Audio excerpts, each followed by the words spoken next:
Okay, welcome back. Solo roll Mangging. Shadowdark. Sinister Stone of Sakkara.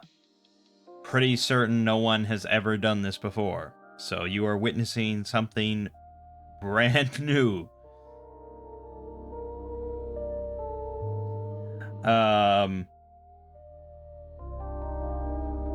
Yeah, I mean, I am interested in going through this dungeon because I did pay for it and everything. And it is a big dungeon that is potentially interesting. But I also wouldn't mind just like doing something a bit more freeform, because there are rules in Shadowdark for just generating random hex crawl. No, I'm sorry, random hex crawls and random dungeons and stuff. It might be kind of interesting to do that, but I also kind of want to take a look at Barrowmaze, which is pretty much a mega dungeon that I am contemplating just allowing my players in my normal game to just kind of creep into and check out, and they have no idea that it's a mega dungeon or anything like that.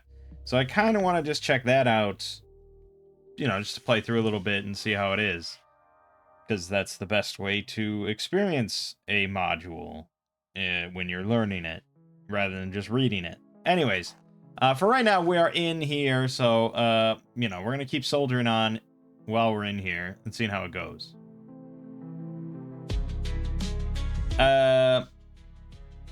And we are right here in room number 6. We dealt with some burly guards and stuff, and got a little treasure. We got a ruby in room number 4. We scoped out room 7 and 8, but they were essentially empty, so not a whole lot going on there. And then we have room number 9.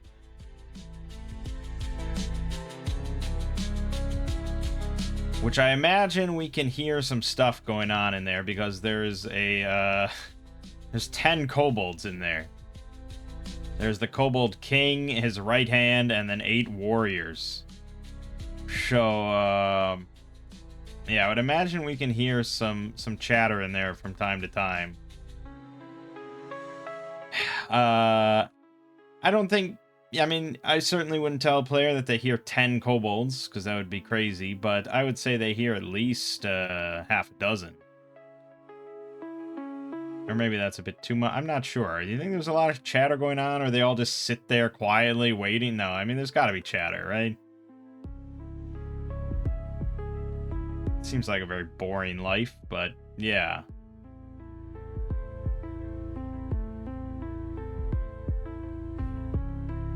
So we know that there's shit on the other side of this door. And the thing is, with you know, a game like this, old school kind of game like this, you don't have that many options available to you. Your characters and stuff. We have very little magic. We don't have Cure Wounds. We have Shield of Faith for Jasmine. That's very minor. We've got a crossbow. We've got some pieces of gear, but nothing that's going to be insanely useful to us. And this is the real crux of one of these kind of old school low-powered systems, is just you don't have as many options. Now, yeah, it's easy to say, oh, well, just be really clever. It's hard. It's hard when you have very little tools available to you to just be clever with every situation.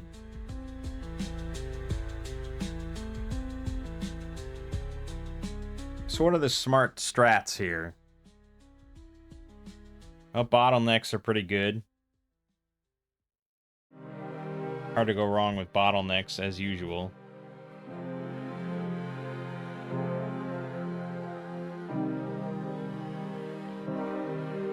We can,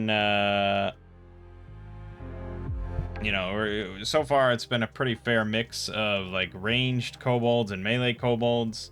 So I guess we'd assume that that's going to be similar, so it's hard to just, like, park ourselves in the doorway, because we're going to continually get smashed with arrows and stuff.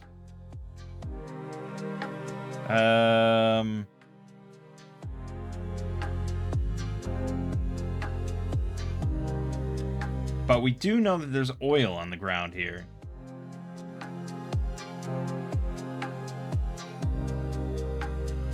Do know that there's oil, and if we can get them to fight on the oil and we light it up, that's going to do quite a bit of damage.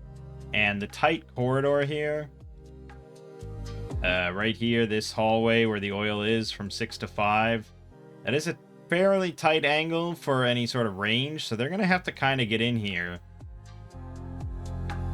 So perhaps, like, we've got Jasmine behind the wall here, out of sight, holding the torch. And we assume that they're just going to be too preoccupied to really realize that there's someone there. And then we've got Paloran over here. Just kind of a pretty visible target, but also using the wall as cover.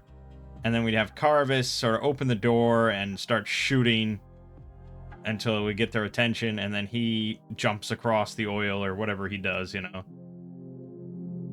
And then as soon as the kobolds come in to do some fighting, that's when we light them up. Jasmine lights it up. I think that might be good.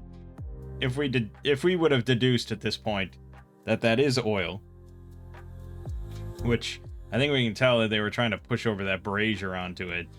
So it's probably, I don't think it's a big leap to comprehending that that's flammable. I think that's, well, I can't say it's our best plan, but it's a decent plan, I think. What we really want to do, ideally, is roast a few kobolds. Maybe cut off a few kobolds. So she shouldn't light it immediately. She should light it, you know, once like a few get across. And chances are, you know, a couple of them are going to slip as well. And then they'll get really roasted. That's probably what I'm thinking. So let's set that up. We'll get into position. You know, they're walking carefully, so there's no check required to just walk carefully across the oil. And then Carvis is going to open the door here. And that's when we see that it's a 90-foot by 30-foot room. There's a stone bench at the western end of the chamber, serving as the chieftain's throne.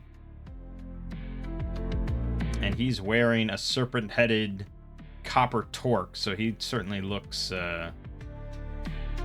important. Behind the bench, 3 windows in the west wall open onto the black rock that buries the temple. Similar windows pierce the south walls every 10 feet. So we've got the king, the chieftain, whatever you want to call him, his right hand, his champion, and then 8 warriors armed with axes and javelins. So these are kobold warriors. Doesn't look like they have any different stats, really, at all.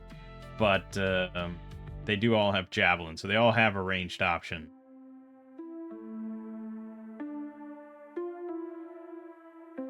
As long as Urza's alive, other kobolds get +2 to their morale, which is listed below. So you actually will, if approached non-violently, demand a small tribute from the group for safe passage, merely 10 gold pieces ahead. And if paid, then he'll leave us alone, even on subsequent visits. That's not happening, because we're just shooting straight away. And fuck it, we may as well shoot the king, right? So he's gonna pop open the door, shoot the king, and then move further down the hall behind cover. He does not want to get peppered with 8 javelins or anything.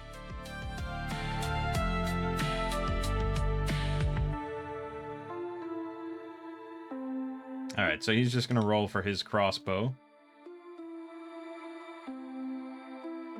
Against the king. He rolled a 8. 1 damage. So definitely a miss. So a crossbow bolt just thuds into the wall next to the chief. Carvis, you know, yells some expletive towards him. And obviously that causes a lot of commotion. So he's gonna then, I guess, move and jump over the oil. Which, are we counting this as a thiefy thing? Is this what thieves do? They do thief stuff? Sneaking, climbing, hiding. It doesn't really count jumping in any way.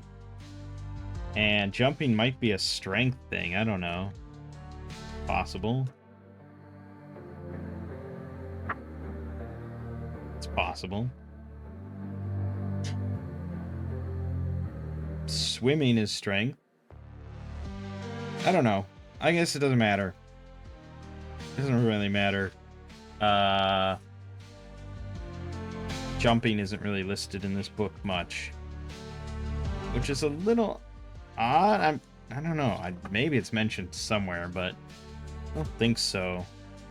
As usual, I guess I'd go towards some other OSR game and look what they do for jumping, which is obviously going to be fairly wordy, I would imagine. Let's take a look.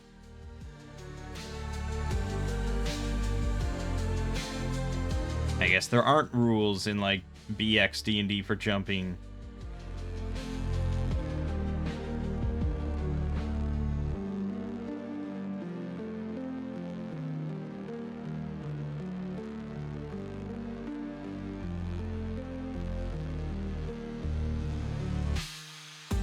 This guy says, hopefully I don't get roasted for it, but I just use the rule from 5th edition D&D.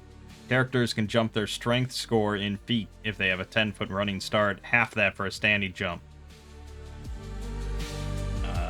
I suppose that's acceptable. The Carvis can run and jump 12 feet. This square is the one that's on covered in oil, so yeah, it's probably fine.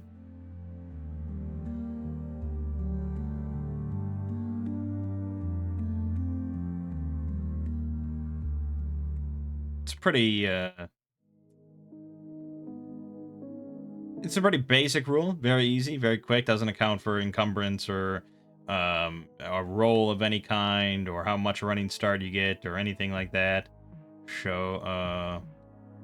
Yeah, I think he can just kind of jump across it, whereas if he ran across it, we'd have a dex save. So he's jumping because he knows exactly where it is. Alright. Then we just need to adjudicate and figure out... I think the chief stays, and I think the champion stays, because he's got to stay by his side. But I think the 8 warriors are going to come charging to rectify this offense.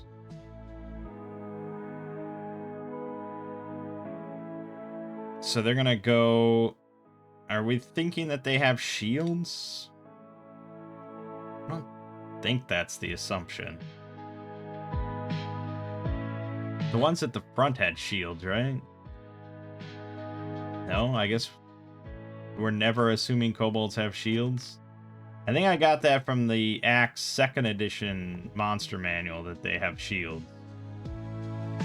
This module makes no assumption about their shield.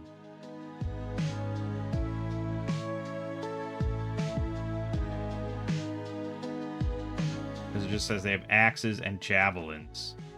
Are we assuming like 2-handed axes? I don't think so. The D6, so it's a 1-handed axe. Honestly, I don't think it's that big of a deal to give them shields, and it kind of paints a nicer image in my head of them moving as like a trained unit more.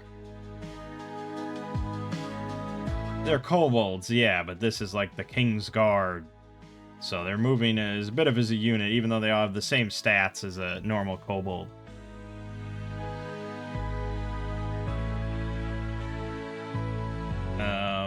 So I don't think they're actually running. I think they're walking across the oil.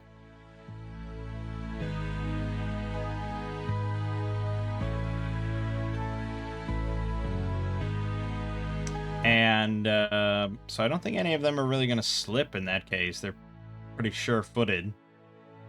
They have low center of gravity and all that. So they're just going to walk across the oil. And ideally we wait until half of them are across. 4 of them are across, and then we light it. But the problem is, of course, that for 4 of them to get across. I mean, they're definitely going to see Jasmine there.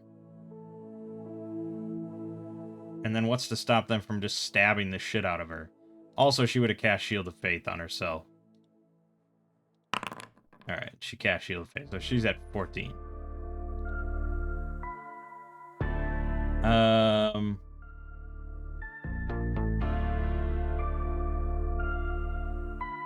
How do we want to rule this? They would definitely notice her, right? Maybe not. I mean, I guess maybe not if they're really focused on Carvis and Peloran down here. I think they're going to be like throwing javelins at Peloran.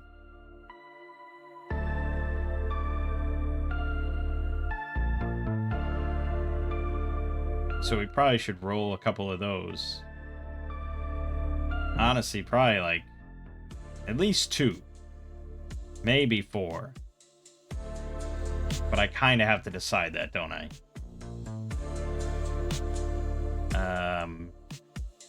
They're all the same height, so I don't think 4 of them would really be able to see. So I guess let's just do 2. 2 of them are going to throw javelins like above the heads of the guys in front who are maybe bunkered down a little bit behind their shields. So we'll do 2 javelins towards Peloran. And these are going to be D20s plus 0, really. A 9 and a 2. Okay, so he manages to avoid both of them. Thankfully. And I guess, worst comes to worst, we can just drop it down to like a stealth roll. Like a hiding roll, sort of. Just like avoid notice. In Weird Wizard, I'd probably classify this as like a luck roll just to see how oblivious they are. But I don't know. I feel like there should be some sort of roll here. There's a chance for her to get noticed and they like either stab her or back up or something because they realize what she's about to do. Something like that. But they might just be so focused and think it's just a torch on the wall. So I think this is just sneak to see if she kind of just can hug the wall and not get noticed. But weirdly, I'm going to give her advantage, even though she's hiding next to the creatures with a torch in her hand. It's a very strange situation that I've created here, but I think that's relatively appropriate.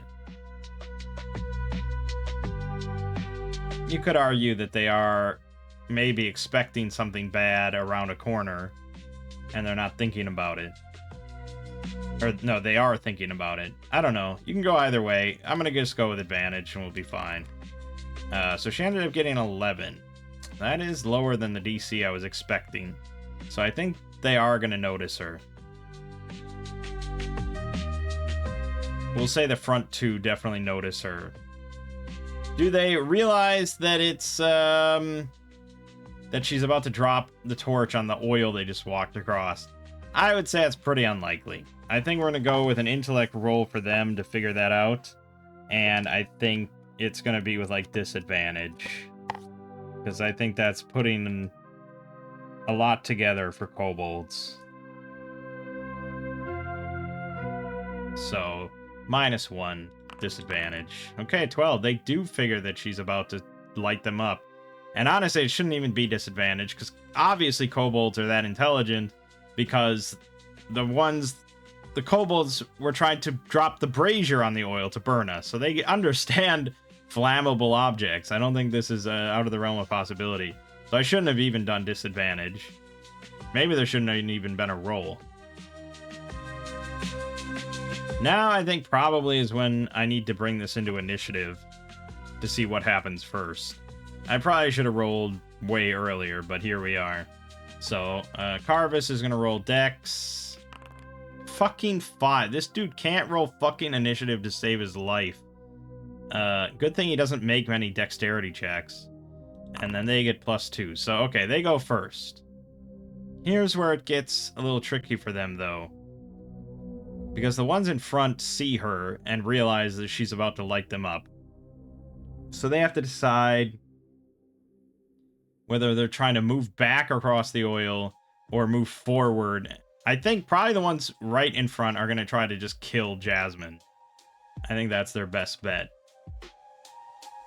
I think the next two in line, because there's 8 total, so there's 4 sets of 2. So the next 2 behind them, the ones that threw the javelins, they're going to be moving forward, probably towards Peloran and stuff. Then the 4 behind that, because the kobolds are kind of shouting like, you know, she's got a torch or something like that, and blah blah blah. They realize there's oil here, I guess. They probably smell it. So the ones in 4 kind of panic a little bit. The 4 in back kind of panic a little bit. The ones all the way in the back are definitely going to try to run back. The third set, though, I'm not sure what to do with them. I guess they probably also would try and move back.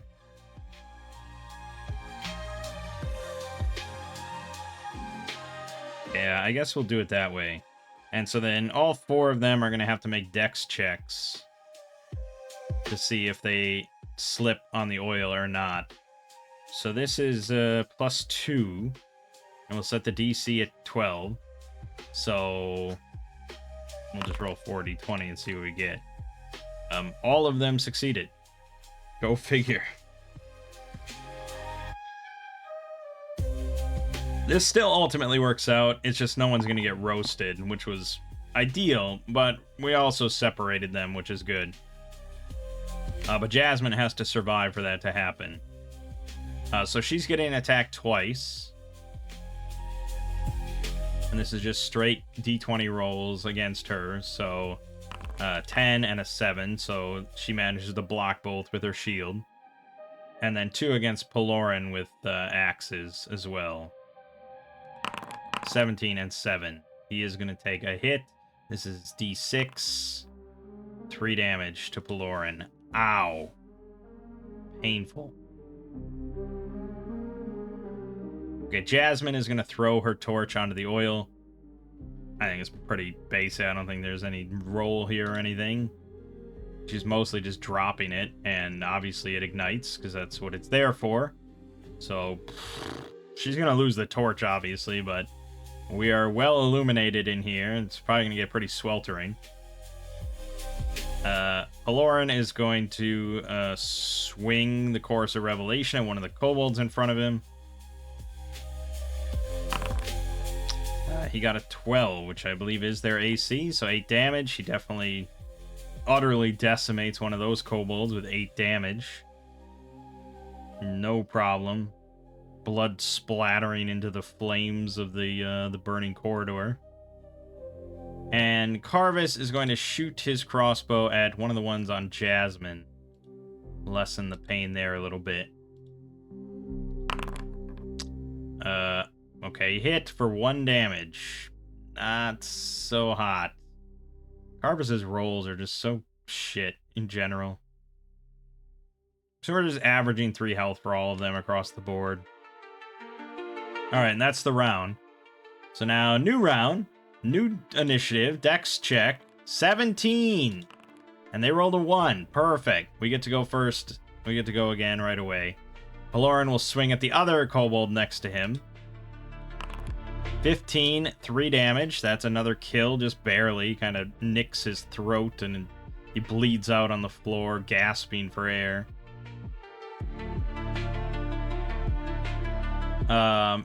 Jasmine has switched to her mace. She's going to swing that against the one with the crossbow bolt sticking out of its side.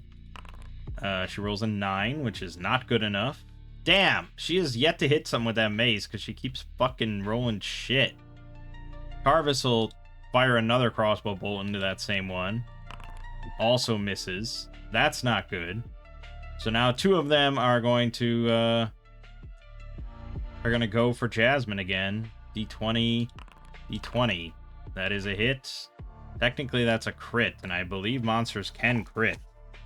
So I think she's going to go down. No, not necessarily. A crit is just an extra... It's double dice of damage, from what I recall.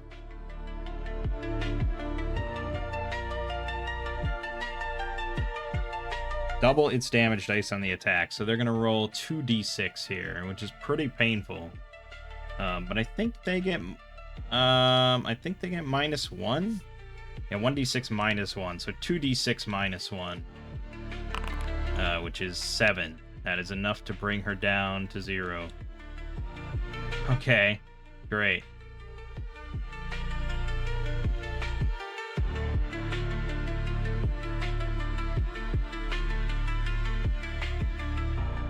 Then,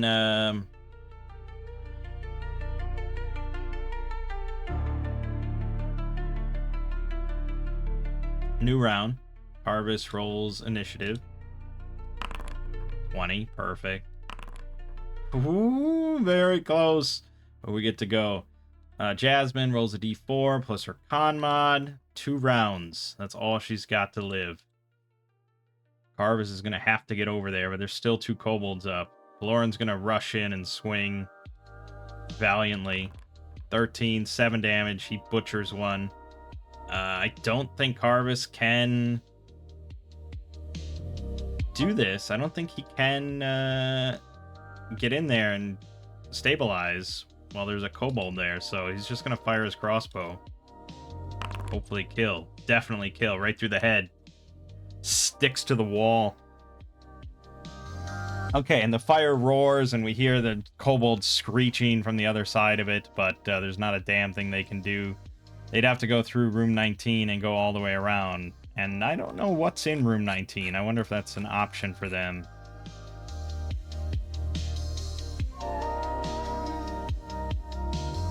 I think it is an option for them. So I think maybe we would say that's what they do. We hear the screeches kind of fade away a little bit.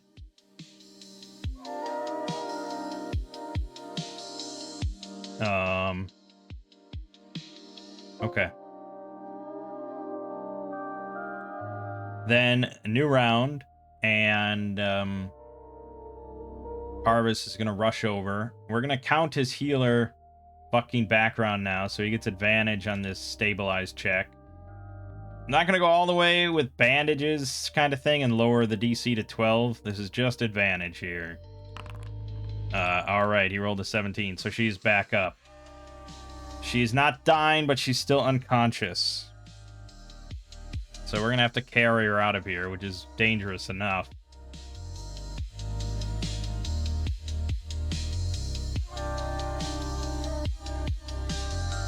So I think Paloran is going to, we're gonna need a light to get out of here, because otherwise it's pretty dangerous, even though it's a short distance.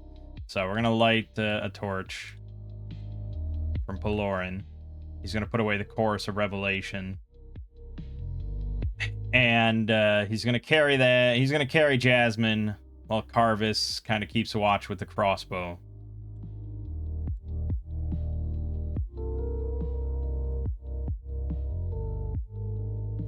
And we're gonna start heading for the exit. And I think as we get to like this letter B or so, I think they emerge from this door, the other 4 kobolds. So I don't think it's surprise, because I don't think they were expecting to see us. We weren't expecting to see them. It's just, oh shit. And we roll initiative. 14 for us, 17, 19 for them. So they definitely get the jump on us, and that's pretty bad.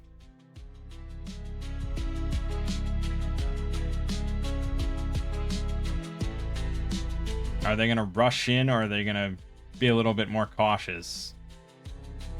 I don't know. It's, I guess, where you could consult the Oracle. Sure.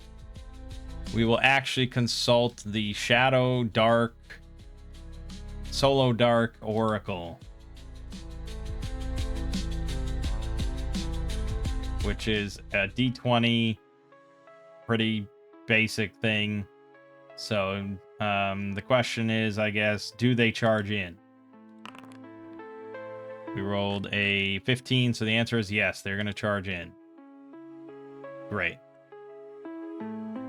So let's assume that they, I mean, this is technically 10, 20, 30, 40, 50, 60, 70 feet. If you want to count that as near. Probably not. So I guess maybe they don't get an action. If we're gonna be realistic here. Near is 30 feet, and that's kind of the intent of the move, is to move within around 30 feet. So they rush up to us, fangs bared, shields up, axes out, and they're there. And we don't have many good options here. Carvis is obviously going to fire a crossbow bolt, as usual. He misses. Shame, that would have definitely killed one pretty good. Paloran has to, like, put down Jasmine's body and then bring out his sword. And I think all that is pretty much his action, so there's not much else he can do, unfortunately. Shit. New round, new initiative. Carvis, fucking 5. And they rolled an 8. Damn it. They get to go. So Paloran's taking the brunt of this now, and he's got 1 HP. This might be a TPK. I mean, it's fairly likely, actually. I don't think Carvis can hold off on his own with 2 hit points. So they, I guess 2 of them will try and melee Paloran, and then 2 are gonna throw javelins at Carvis.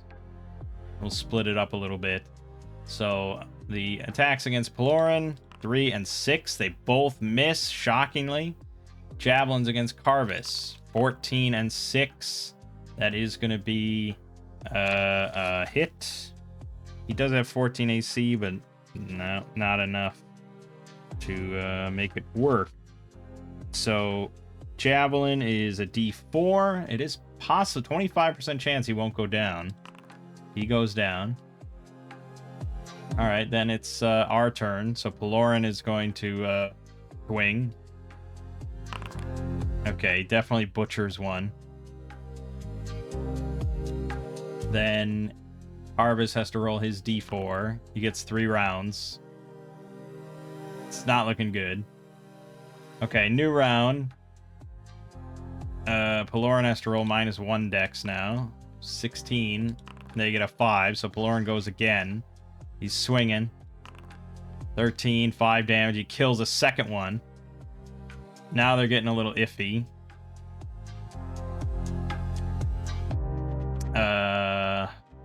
Boy. Do we roll morale for them at this point? Guess so. He's really butchering with this chorus of revelation, and he's shouting in just fury and rage. So I suppose maybe they would. It's also me being a bit of a casual DM for sure, because they do outnumber him. But, you know, I try to be nice. So they roll and they get a 19, so it doesn't matter anyways. They're staying. They have, these intruders have, you know, offended their chief. They're both going to throw javelins at Paloran. They do hit, so he's down, and that's a TPK. Damn. Damn. We were close. But, and I think it was a solid plan, but had we actually roasted those 4 in the back, this wouldn't have happened, and we would have ended fine. We would have brought Jasmine back to town, patched her up, and we would have sold that ruby we picked up, gotten maybe another hireling, another henchman, continued to go through, and it would have been okay. But nope, didn't work out. Now here I think we can absolutely say that had I had max HP for level 1, I think we would have survived. I think Jasmine still would have gone down. I think that would have still happened. But Paloran wouldn't have gone down from that. And Carvis, yeah, he is only a 4. He would have 5. I don't know. How much did he take? 3? And he was at 2, so if he instead had 5, and he had taken 1 before, he'd be at 4. He would have survived, actually. So, yeah, I think there you can say there is a difference between rolling for HP and max HP. So yeah, max HP definitely a more casual option. But I don't know. Did I do everything right there? Is the question. Did I do everything right and I still failed because I got bad luck?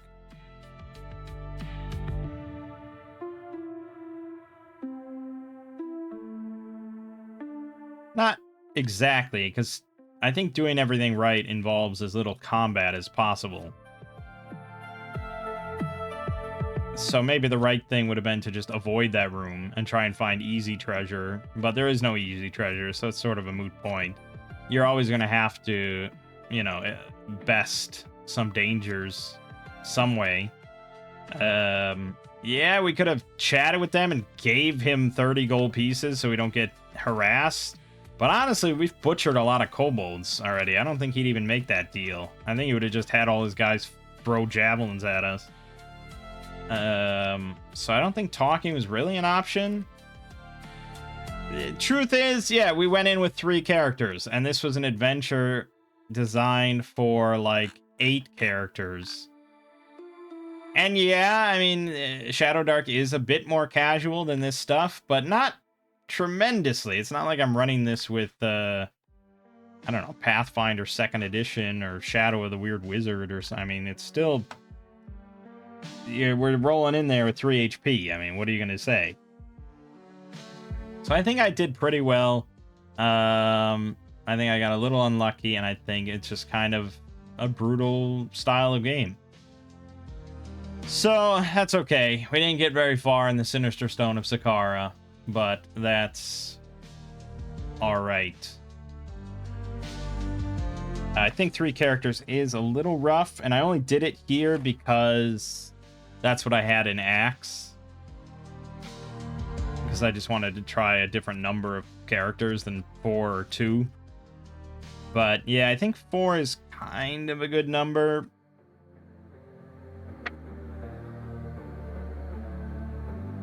I mean, at a certain point, there is kind of a painful minimum, right?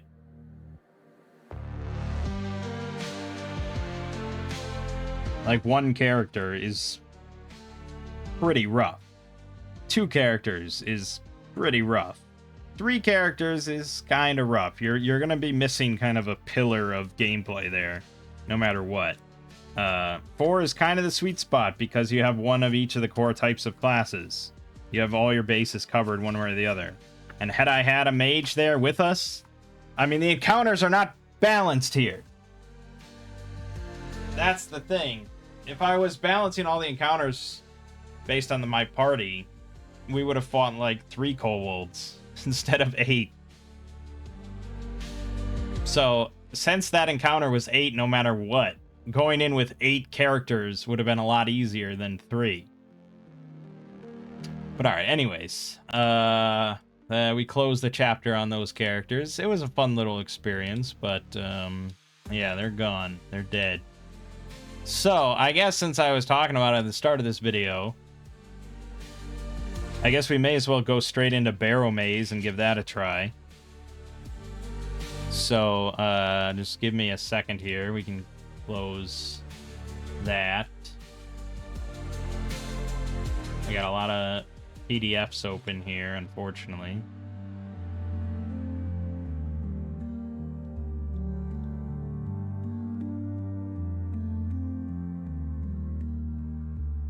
Alright. So we have here Barrowmaze Complete, Classic Fantasy Mega Dungeon. And this PDF is 261 pages long, which is not very long. It's definitely on the small end of Mega Dungeons compared to like Arden Vull, which is like 1,100 pages. And really, the actual dungeon is from page 61 to 150 or 160 or so. So it's like 100 pages of a dungeon. So it's not crazy big, but it's, yeah, definitely still pretty big. Especially like if you don't know that you're going into a dungeon like that, and you just keep going further and further and deeper and deeper. Like, yeah, it's pretty wild. concept. So it has a town and town and settlements and stuff around the area. So it's got like a hex crawl set up there for the dungeon, and there's actually like a separate dungeon, and there's actually the Barrowmaze, or the Barrowmaze, I'm saying, sorry. The Barrowmaze, which is this whole here, this is the Barrowmaze hex map. So each one of these hexes is 50 feet. So it's not a tremendously large area, but there are a lot of Barrowmaze. There are like, 70. There's 70 Barrowmaze.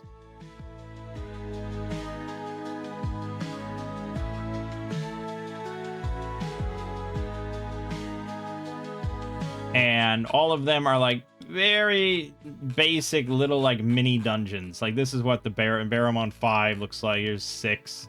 They're all like really little mini dungeons that you can go into and have all sorts of fun stuff. But like Barrowmaze 6, if you go in here, or 7, this is Barrowmaze 7, Pool of Secrets, and it's got a sealed door, and the key is from the mongrel men in room number 100 of Barrowmaze. So there's just gobs of these little mini dungeons or rooms or something you can explore while you're going through all this area. But number 12 is the one of main interest to us. The Great Mound. This is the big one in like the center of the area. Because here it just has like a big hole.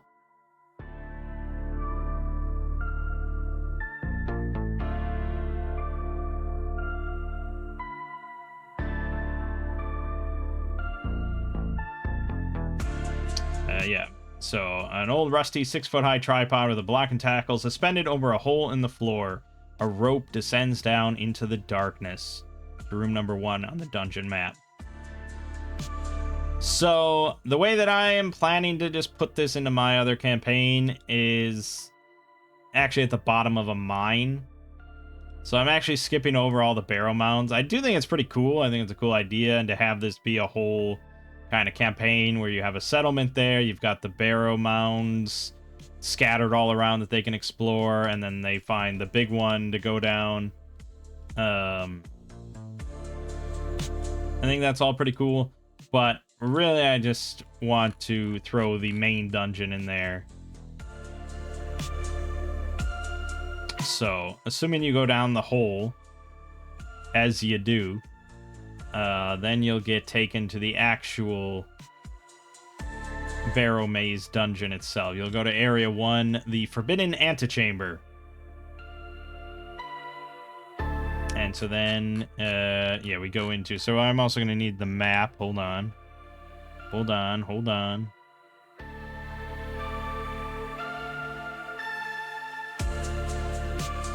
I probably should load this into Foundry, actually. So let me create a scene here. Blah, blah, blah, blah, blah, blah, blah, blah. Blah, blah, blah, blah, blah, blah, blah. Yeah, we're getting to this. We're getting to it. We're getting it. Oh,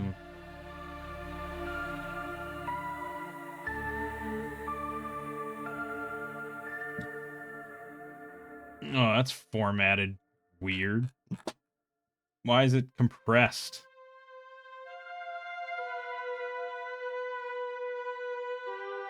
I don't like that at all.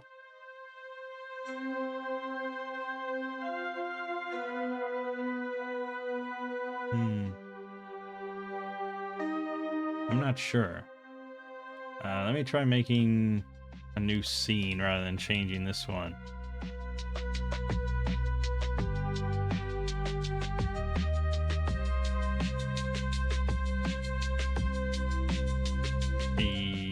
Yes, that's better.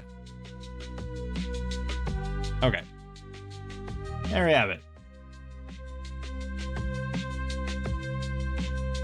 So this is Barrowmaze.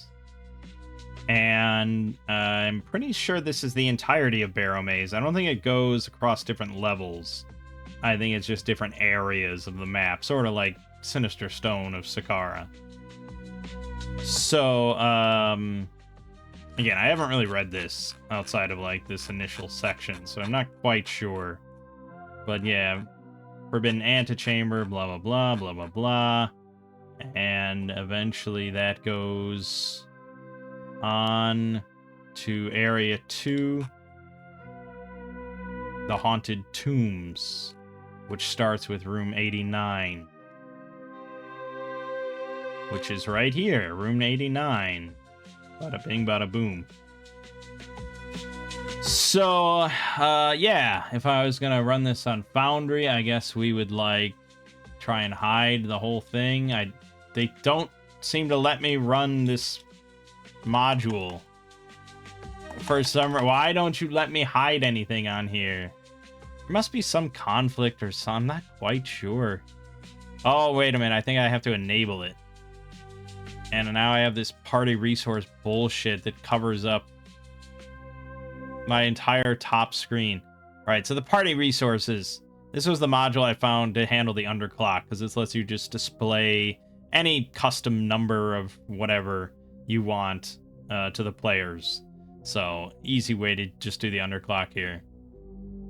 So there's a button. Fucking hell. There's a button at the top here. Okay, here we go. There you go. That shows everything. Okay, perfect. Yes, now we're here. Good.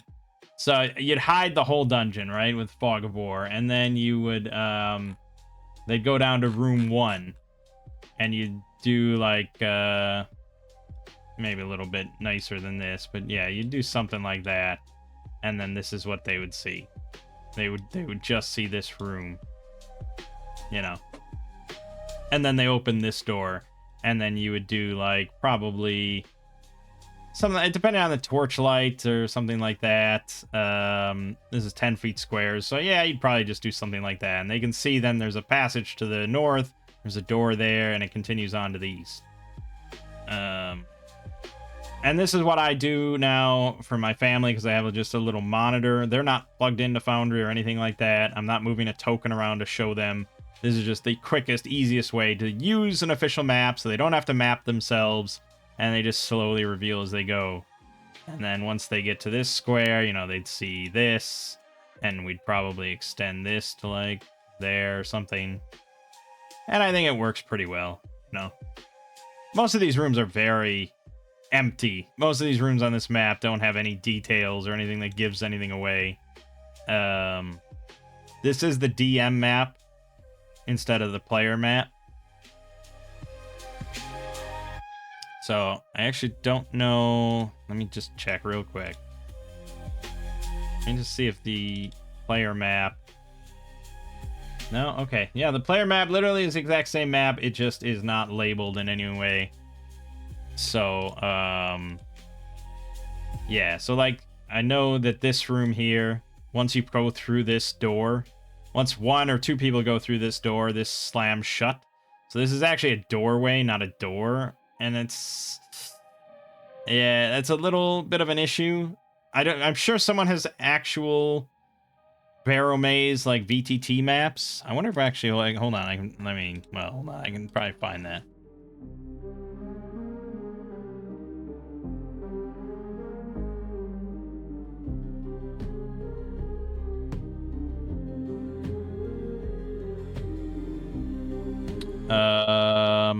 Okay. Yeah, someone has 348 megabyte pack of Barrowmaze maps. Hold on, let me try just loading these in, because that might be much better. Just a second.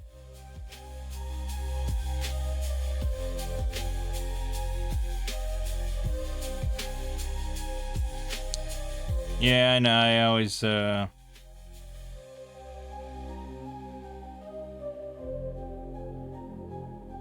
I always gotta flip off the video for a moment. I should have just like a splash screen of like my logo or something instead of pure black, but that would require me to kind of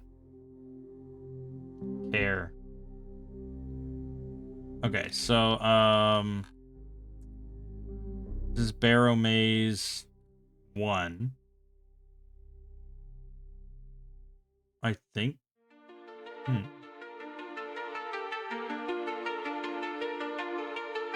Well, now I'm not so sure. Where the fuck does this correspond to?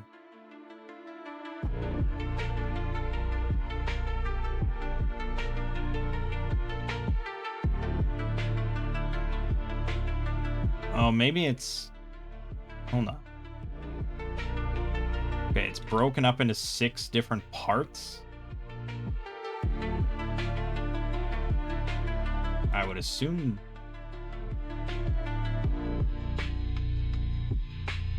Wait. No? Yeah? No? Fuck, this is like unlabeled and like... I can't tell where the starting room is across these 6 images. They broke up the entire massive map into 6 images, and I can't find the start. Ah, I see it. Okay, yes. All right, let me bring this in. Yeah, fuck it, let me make a new scene. That's gonna be weird.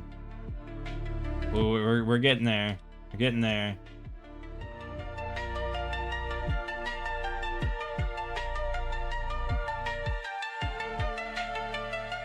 It's a big image. It's high quality, blah, blah, blah. Okay. Yes. Okay, it doesn't actually solve my problem in any way. It's still not quite... But I think you can make it work with the fact that there's a door there. All right, hold on. There.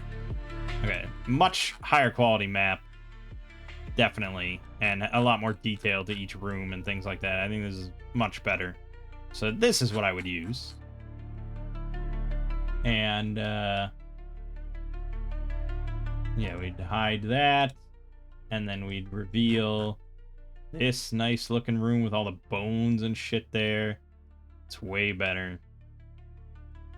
Oh yeah, and there's not even a door there, so you can already just reveal a little bit more. Yes, I do think if you're playing with Foundry and the whole group's on Foundry, having token that you can move around that reveals the light as you go is a lot cooler. But this is just for use at a table, so people don't have to map it. All right. So yeah, we're gonna start here because this is where my family will start if they enter the dungeon. And let's make up some new characters. So I think we can be a little bit more flexible, try out some other classes here. We still want a frontliner of some kind, so either a Knight of St. Idris, a pit fighter. The Sea Wolves are really powerful, I know. I think Warlocks actually get a bunch of melee options as well.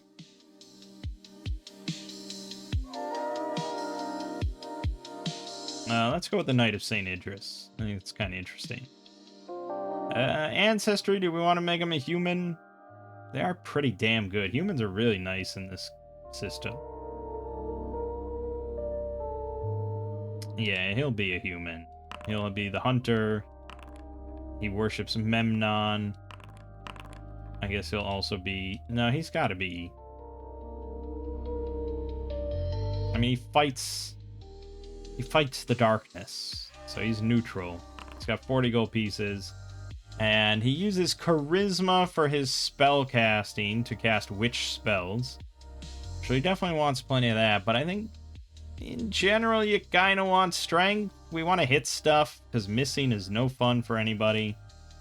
So we're going to go 5d6 on strength. 13. Yeah, It's fine. 4d6 charisma for sure. We like that. 17 charisma. He's a likable Dark Knight. And then 4d6 on con we'll go with. 13. Good. 3d6 int. 15 also. Pretty nice. Dex. Fuck. Never works out perfectly, but that's the whole point. And Wiz 13. His name shall be Aran. That's it. We are going to go with max HP this time, because that is probably going to be my rule going forward, unless the whole group says, hey, we don't want that. We want the original experience. He gets +2 to strength, dex, or con. Dex. We want to balance things out. Alright, so his is a d6 hit die. So we're going to go with 7 HP. Is max possible? And we do need to roll another talent. So, rollable tables, class talents, Knight of St. Idris, roll.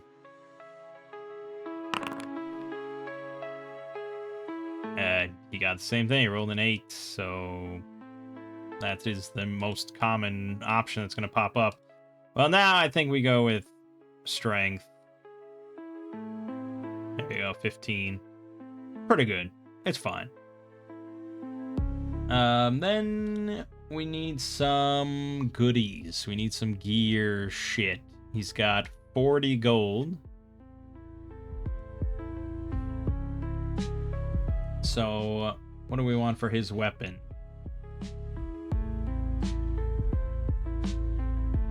You can use all melee weapons. And crossbows. Crossbows a little pricey at 8 golds. But as usual, we kind of have to go with leather armor. Never get that sweet, sweet chainmail. Someday, maybe. But yeah, leather armor. Obviously shield, we like that. It's very potent. So then some sort of one-handed melee weapon.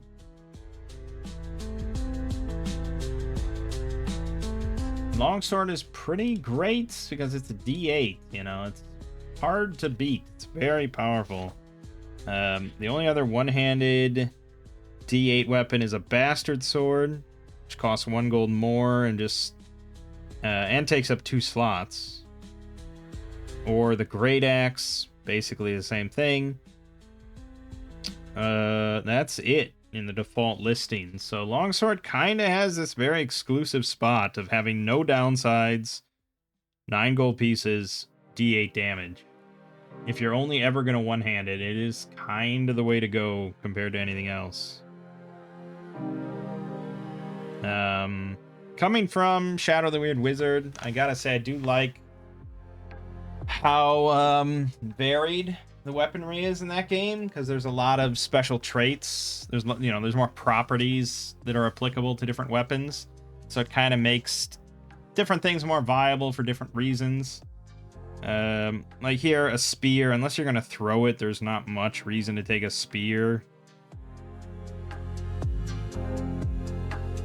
because it's only properties that you can throw it. That's it, you know. Now, yes, like, if you're operating within the fiction and stuff, you have a spear, it might have reach, but mechanically, it does not have reach in Shadowdark. There is no long weapon or reach weapon or anything like that.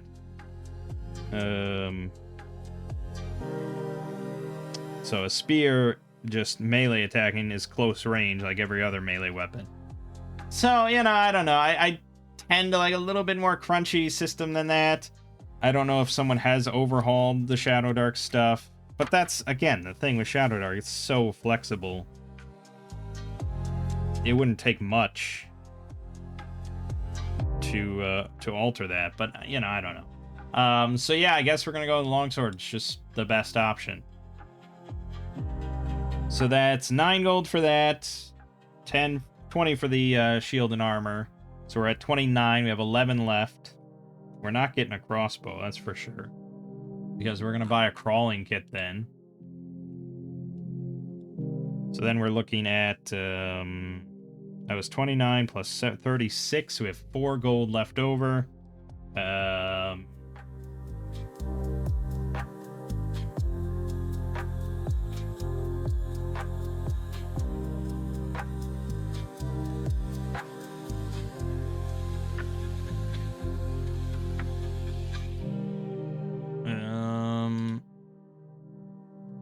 Is there anything else?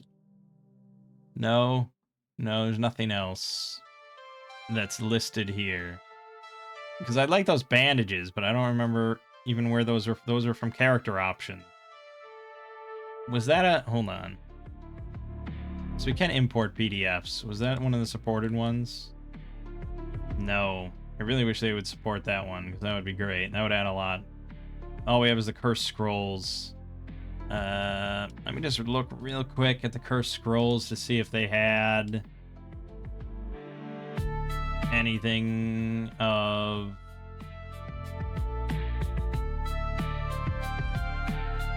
No, cursed scroll 1 adds nothing much really in the form of items.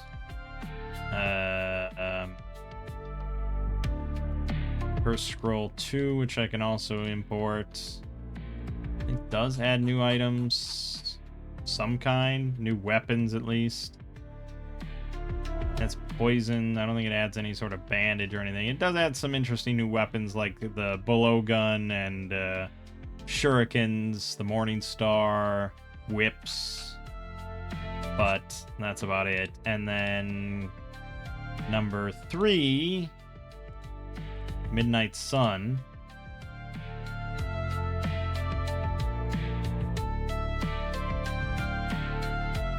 Yeah, it's, hand axes and round shields and staves.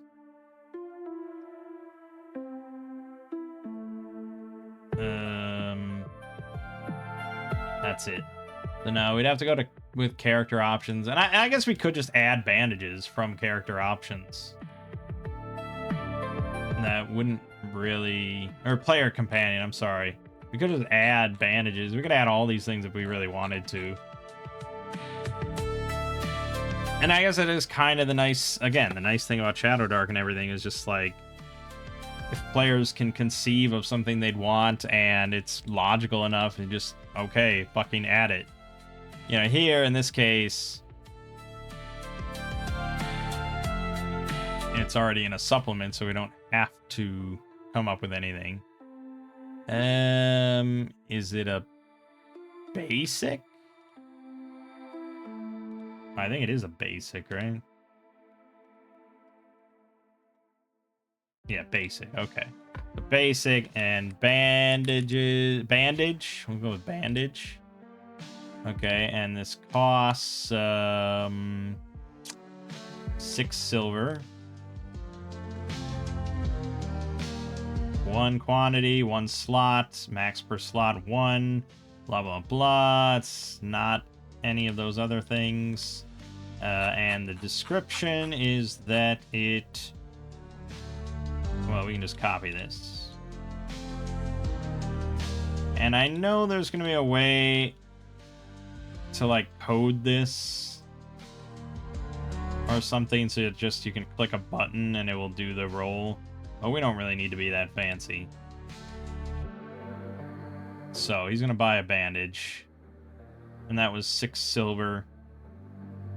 Go, oh god, number, he was at 36, so 36.7. So he's got 2 gold, 3 silver left. It's good enough. And he's gonna equip this shit.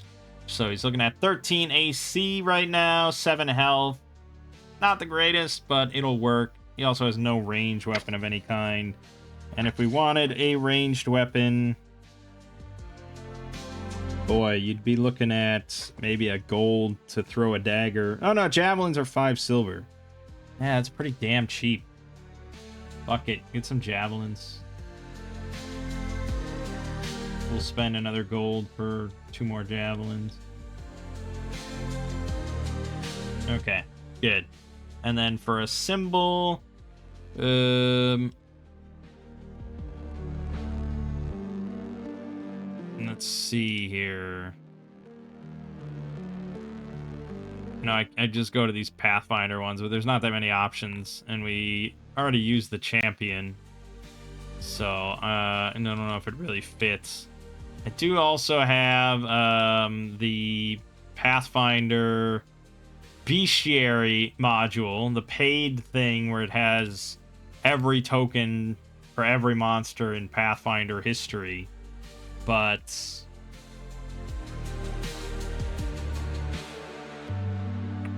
it doesn't have that many humanoid options or human options or anything like that.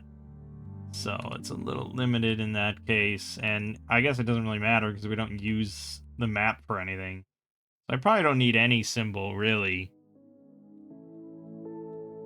It's just that kind of like it just for our character screen and stuff, so we'll go with that. Aran, he's good to go, except for spells. Does he get spell at level 1?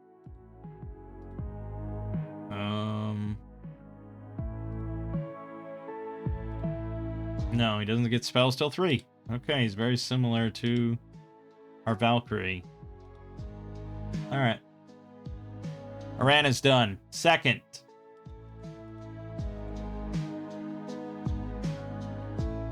Oh boy, I don't know. Some sort of cool spellcaster, I guess.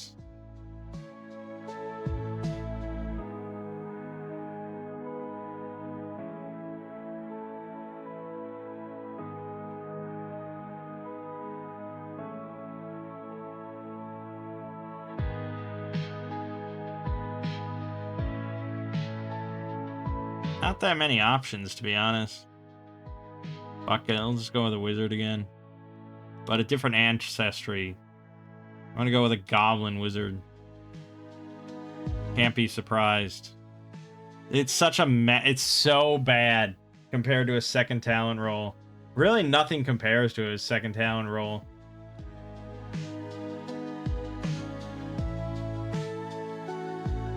Halflings can go invisible for 3 rounds once per day, which isn't bad. And I guess kobolds can just get +1 to spellcasting checks, which is probably what you want anyways. Alright, we'll be a kobold. Yeah, that'll be fine. He's a sacrifice. He was a sacrifice, but he made it through. Blah, blah, blah. He worships... Alright, fine. Madeira of the Covenant. Fine, fine. Got 25 gold. Int, obviously the most important attribute by far. Ooh, I like that. Like that plan. Look at that roll on 5d6. 5, 6, 6, 5, 5. Well, it's not quite 18, but a 17 is pretty good. And then 4d6 on Dex.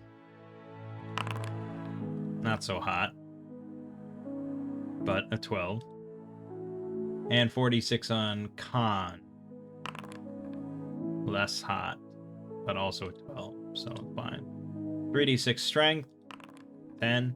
3d6 Wiz, 14. Nice. And 3d6 Charisma, 9. Yeah, it makes sense. He's not the most likable. And his name is Trepa. Good. There you go. Roll talent, +2 to intelligence or spellcasting checks. We'll go with intelligence. And spells. We'll roll these randomly again, because I don't think none of this is as crucial as Cure Wounds. So this was a D12 from what I recall.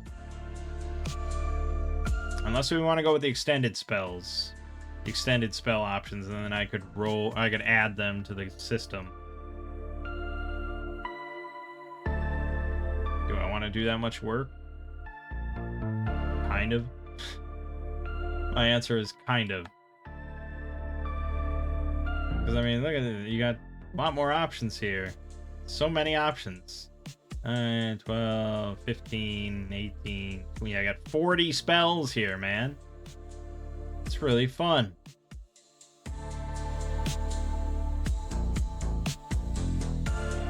Alright, I mean, what are we here for if not to just waste loads of time doing something that's not that important? That's what this is all about. So we're going to roll a d40. Roll 3d40. Probably is not a roll that comes up too often. 28, 31, and 8. Okay. I wish this was assigned to a number. Yeah, 'cause I don't think I can do that. I have Notepad plus here. Oh, perfect! Oh my god, so easy. Okay, 28 is Obscuring Mist. 31 is Prismatic Armor, and 8 is Daze. Okay, we have our spells. So this is going to be not a scroll, spell, Daze. And then we have Prismatic Armor. Good. And finally we have Obscuring Mist. None of these seem particularly damaging, I must say. But let's find out. Daze. Duration 2 rounds, range near. You stun a target with your booming voice. They're overwhelmed with sensations and cannot take combat actions. However, they are not helpless and will defend themselves if attacked.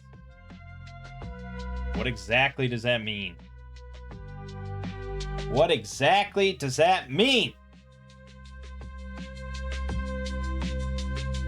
I think basically that means that they have an AC. They're not helpless as far as the game is concerned. Even though I don't think that's like a condition that exists. But I understand what it means, because plenty of games do define helpless as a condition. So I think that means basically they just can't attack.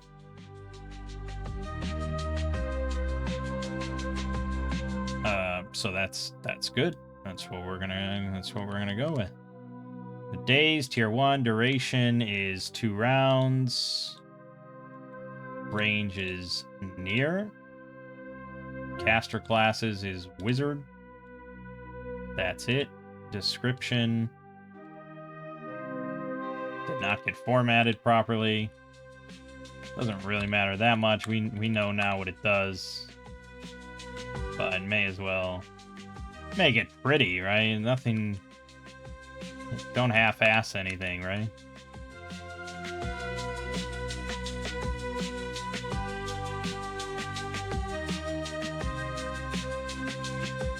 Okay, done. Save. That's Daze, and then you could look up a cool symbol for it, like this. Done. There's Daze. There's your first spell. Perfect. All right. Whoop, whoop, whoop. Obscuring Mist. 5-round duration on yourself. Cause thick billowing mist to come out of your body and spread out into a near radius. The mist is so thick that it obscures both normal vision and infravision due to its cool nature. I think they mean temperature. Not that it's so cool and rad. However, it will not impede dark vision or magical sight. The mist will fade away at the end of the duration, but it can be moved around by a strong wind. Alright. So it billows out from you specifically, which is definitely mechanical balancing kind of thing there, but I think it's still relatively decent. Self. Wizard. Description. Broken formatting. I don't know if there's an easy... I don't know. Is there an easy way to just do this? Fix it so it's all word wrappy and good? I don't think so. This always seems like such a manual process. So, you know what? I'm just going to leave it as is, because now we're getting lazy. Now we're half-assing it. Forget what I said. Obscuring Mist. We need some sort of mystical mist. Oh, maybe something like this is fine. Okay, that's the second one done. Boom, boom. And then prismatic armor. 8 rounds on yourself. Create colorful shimming barrier around your body. Your armor class becomes 14 plus your dex mod for the duration. Roll 1d6. Magic's colorful pattern will also terrify or attract any kind of wild animal or monster of low intelligence that observes it. It is effectively impossible to hide, sneak, or escape notice while this spell is active. Ooh. So that's definitely like, okay, we're about to go into combat and there's no stealth here. Yeah, okay. Duration. 8 rounds. Self. Wizard. But, still. 14 plus dex mod means you'll have a 15 AC with this on. You don't look that kind of gift horse in the mouth.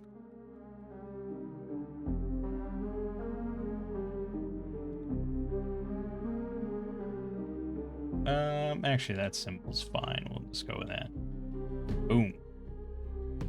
Okay, you didn't make your... There it is. Thank you. Good, good, good, good, good. That's all correct.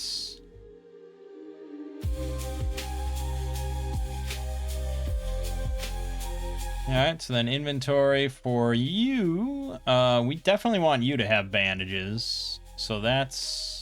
I'm going to give you 2 bandages right out the gate, because usually wizards start with, like, the most money anyways. So that's 1.2 gold there. You don't have many slots, and a crawling kit is quite a few slots. We're going to give you the staff, of course. And you don't have much else to carry, though, but a crawling kit would take up your entire inventory now. So, I don't think we'll go the whole 9 yards. We'll buy you a backpack, maybe a lantern. Ooh, so we might not have a light spell, so... Lantern would be juicy. For 5 gold? Fuck yeah, let's buy a lantern. And we'll buy a couple oil flasks, because that lasts like an hour of real time. Even though I think normally OSE or something like that, it's like 8 hours.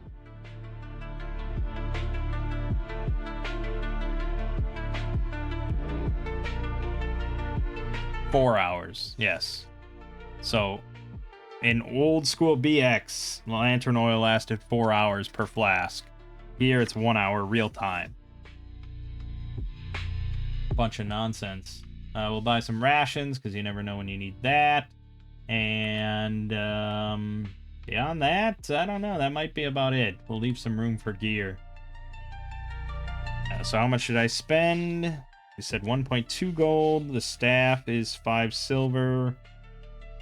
So that's 1.7. Backpack's 2 gold, so that's 3.7. Lantern's 5, so that's 8.7.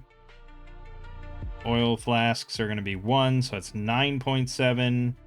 Rations are 5 silver, so that's 10.2. 10.2 total. Okay, so I gotta do that. Done. Still 14 gold left over. Wizards are always going to be the little money bags. And then for our symbol here, I don't know, go with the gold star. There you go. Okay, 2 characters done. Next, we want some kind of sneaky or ranged class of some kind, something akin to a thief, vaguely. There is the Razgodai, which is pretty sweet. Black-clad assassins gain sorceress powers. It's pretty badass. There's also the Explorer, which is like Indiana Jones. There's the Desert Rider. which could be like a bandit or a spy or something. They can charge into combat 3 times per day, and melee attack deals double damage that round. And they also have a mount, which is kind of pointless. Yeah, giving yourself a mount in a game mostly devoted to dungeon crawling, little questionable. Still don't know what the Basilisk Warrior is from. There's a Bard who have advantage on any diplomacy or performing arts or lore checks. They can activate spell scrolls and wands using charisma. And then they can use presence by making a charisma check. Either give a luck token to somebody or transfix all chosen targets of level 4 or less within near range. And then they also add 1d6 to learning rolls and group carousing rolls. Kind of interesting. Doesn't really replace a thief for dungeon crawling, though. The ranger has herbalism. That's kind of about it. Yeah, beyond that, it's hard to replace the thief. But depending on the patron you pick for a warlock, they might get some things.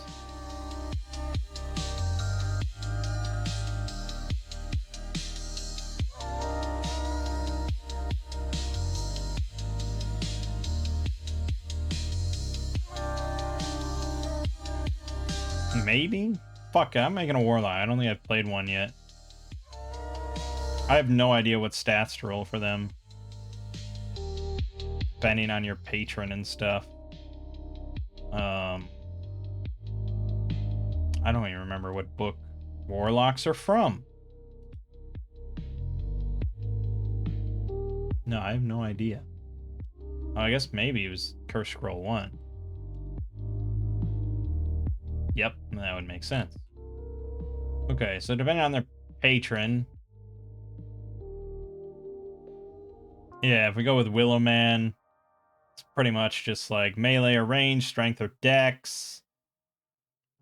Once per day, they can force someone to check their morale, even if they're immune. Possibly get a teleport.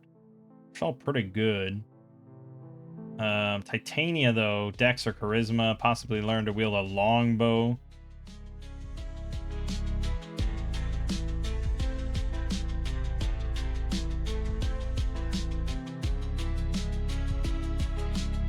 Yeah, most of this is pretty kind of combat, martial oriented.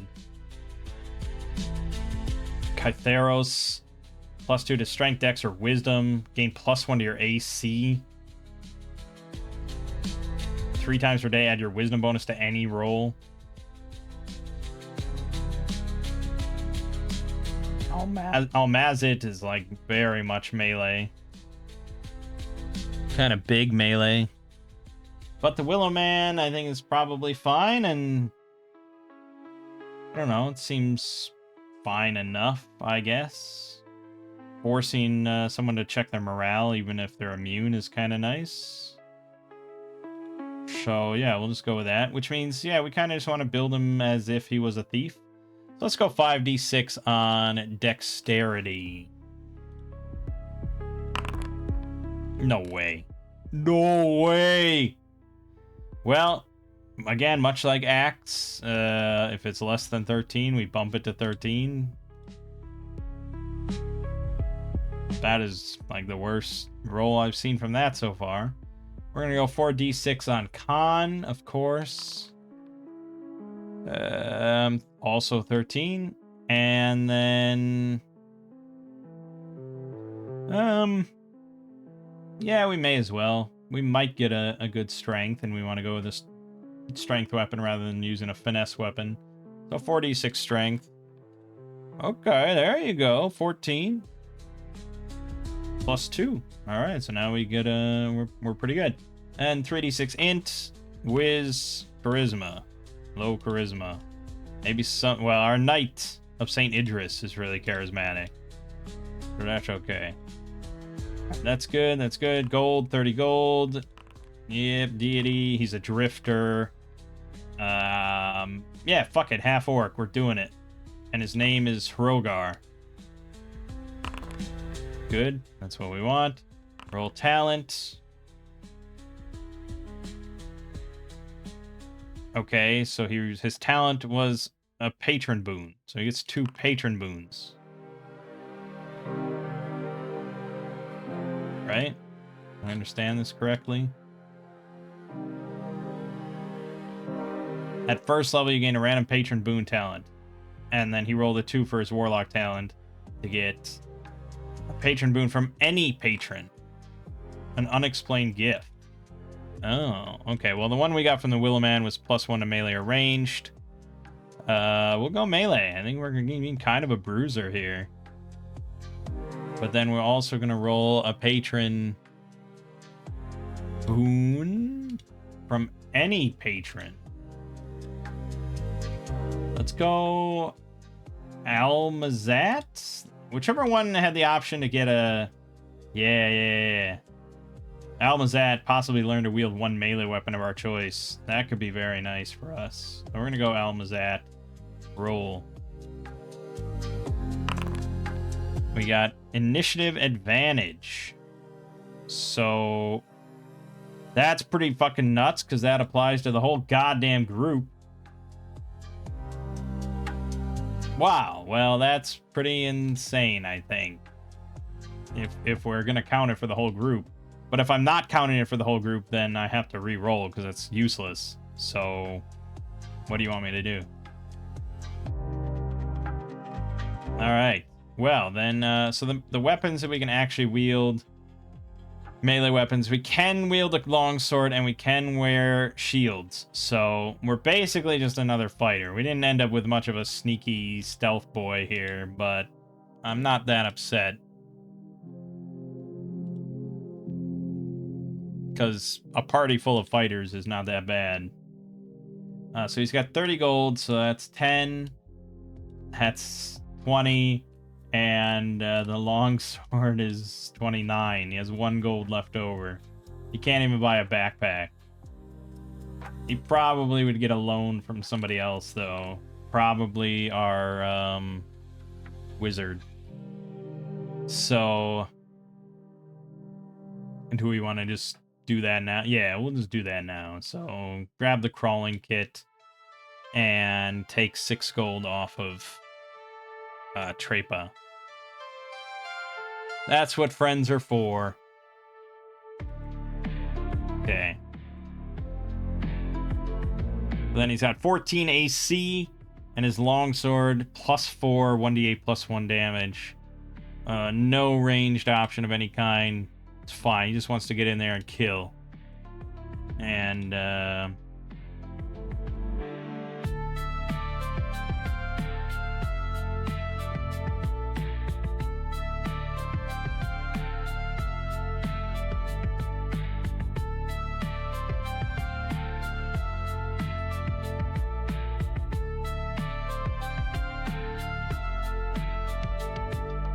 let's use this. It's fine.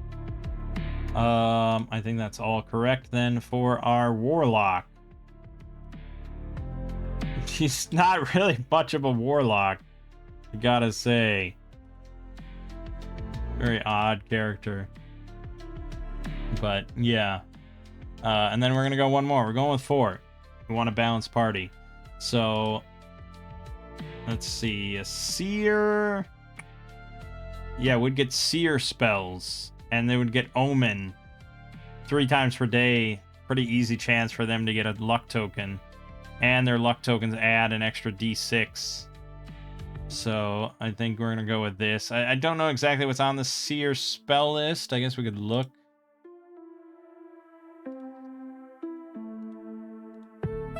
So you got Chant, Evoke Rage, Potion, and Trance.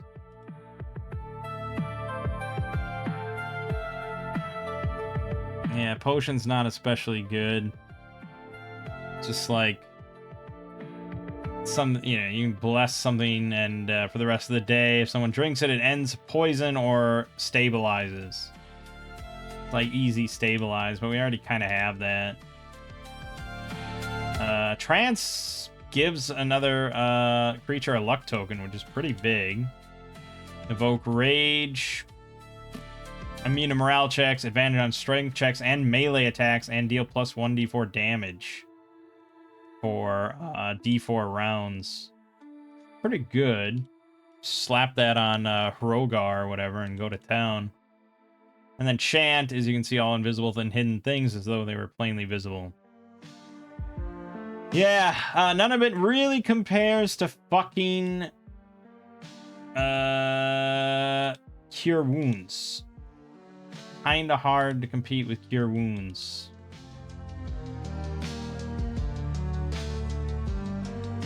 And no one is going to have anything close to Cure Wounds.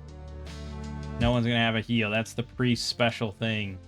So I hate to kind of lean towards it, but I guess we'll go with priest. And probably go for like a crossbow kind of priest. Yeah, fuck it. We'll just do it. We're going to go with human. Banished. All the Nord gods. 20 gold pieces is pathetic. So we're going to actually go... Well, we're going to go 5d6 wisdom because we always want to make sure we get our Cure Wounds going. There you go. Now, oh, yeah, 18. Now you're speaking my language. 4d6 dex. That's 13. Good. And then con. Nice. Oh, yeah. 11, 15. 15 con is a +2. 3d6 strength, 9 int, 14 charisma, 11. Alright. The strength kind of sucks, but it's alright. And our name is Yuri. Sure. Perfect. And we've been rolling like max HP anyways. Our talent roll here, +1 on spellcasting checks. Our spells, again, I'm just picking Cure Wounds, and then we'll roll the other one randomly on a d4 here. 2 light. Yeah, that helps. Alright, 8 HP is pretty fucking juicy, man. For 20 gold, we can't really buy a whole lot. We can buy leather armor.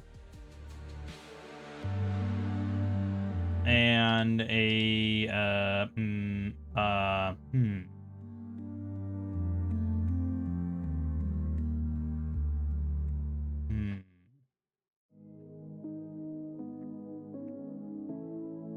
Why is... Okay.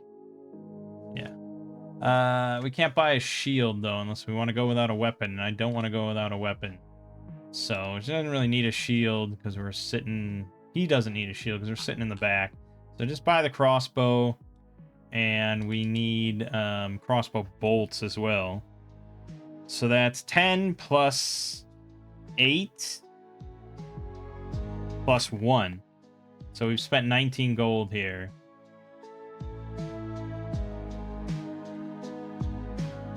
We have 1 gold left. I can't buy a backpack. And I think a backpack is kind of an essential thing. Like, you just don't... I don't know, it's really weird. An axe makes it pretty simple. Like, you probably want a backpack because it can hold 4 stone worth of items. You know, it has like a mechanical, clear purpose. Because you have to account for where all your items are. All Shadowdark says is backpack. Holds all the gear you can carry. Don't lose it. Which implies that if you don't have it, you literally cannot carry anything that's not on your person. That's not like that you're not wearing or holding. That seems to be the implication.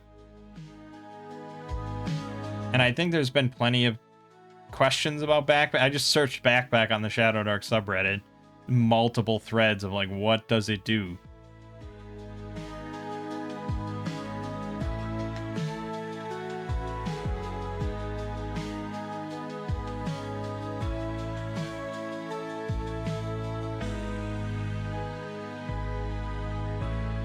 I think that's the general idea. The backpack is very essential.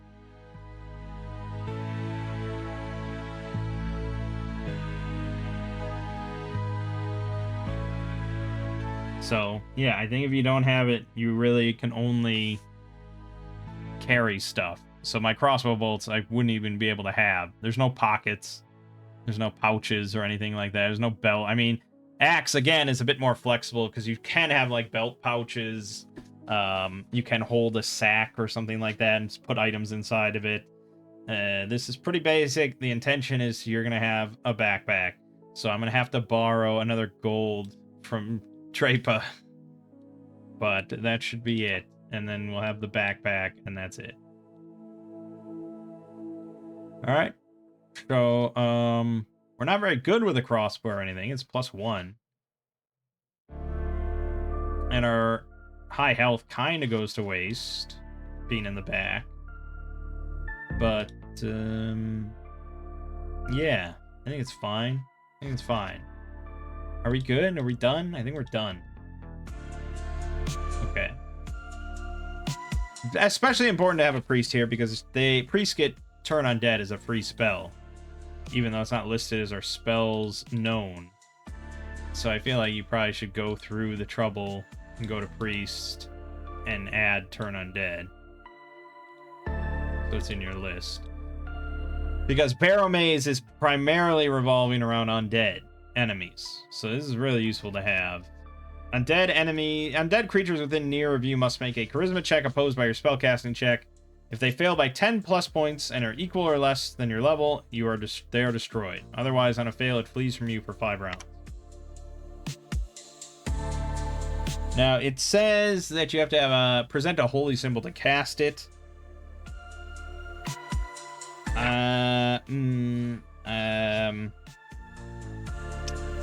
Yeah, okay. The priest starts with a holy symbol for their deity, and it takes up no gear slots. So you just always have your holy symbol unless something narratively happens to it. But there's no price listed anywhere for it, so who knows what it costs. I don't know, I'd probably say, like, depending on the quality. I mean, you could carve a holy symbol out of, I don't know, a stick or a log or something. I don't know. Or you could get one made out of platinum. I don't know. Anyways, yeah, important to have. Okay, so there's our characters. So I think we're ready to descend into the Barrowmaze. We're going to skip through all the town and the whole process of getting down here. And we're just going to start in the dungeon and just see how it goes. Because, I kind of want to just see how the experience of it. For if my other game, my family, drops into Barrowmaze. Just live the experience here. So, a couple things as we go down.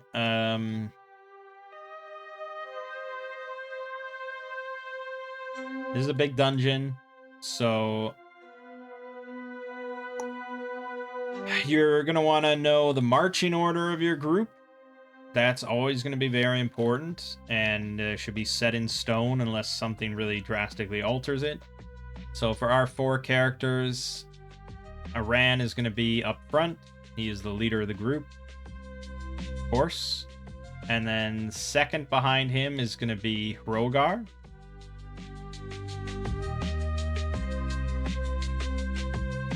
Then third is going to be Trepa, who is the most vulnerable.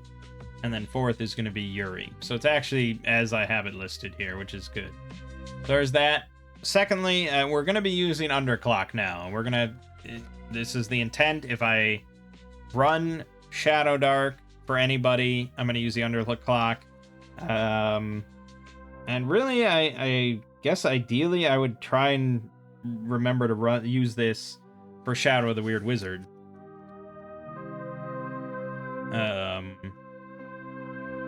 Which is not a really random encounter-y kind of game. trying to even think if it has rules for like reaction rolls and stuff in Weird Wizard. Maybe somewhere in the DM book. But yeah, it's random encounters are kind of an important part of doing dungeons, because there has to be consequences for making noise and spending time and stuff. So, yeah. So we're gonna do the underclock. I explained this in a previous video. I assume you heard it if you're here for this one. So it's mostly, I look at it as anytime you enter a new room or go back through 3 previous rooms or make a bunch of noise. Technically, you'd also tick it down for... well, you'd also tick it down for extensively searching a room rather than just entering a new room. But also if you're moving an extended period through like a very long hallway or something. But it would have to be a pretty long hallway for me to even bother with something like that. The underclock's going to keep ticking down.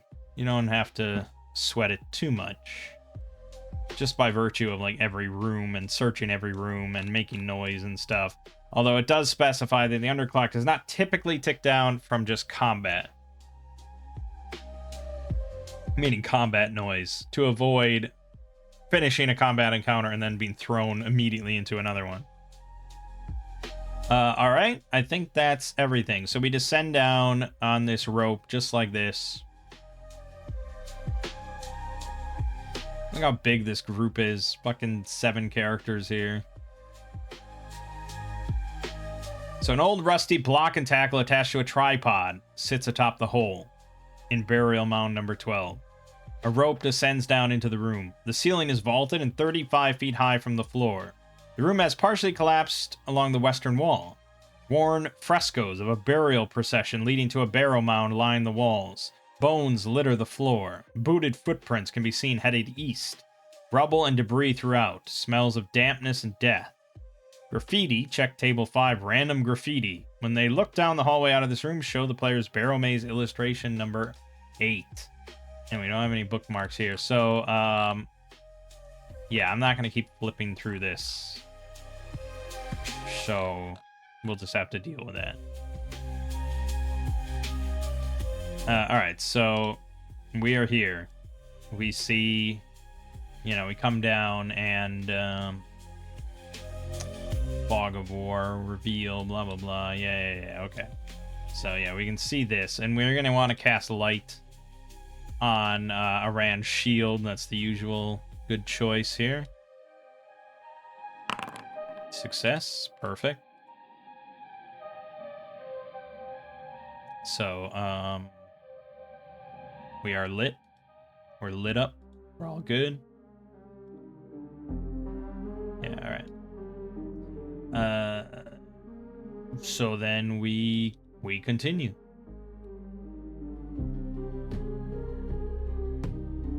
Problem with this map is that it's not labeled, and I'd have to, I guess, look to the actual labeled map that we were using in order to...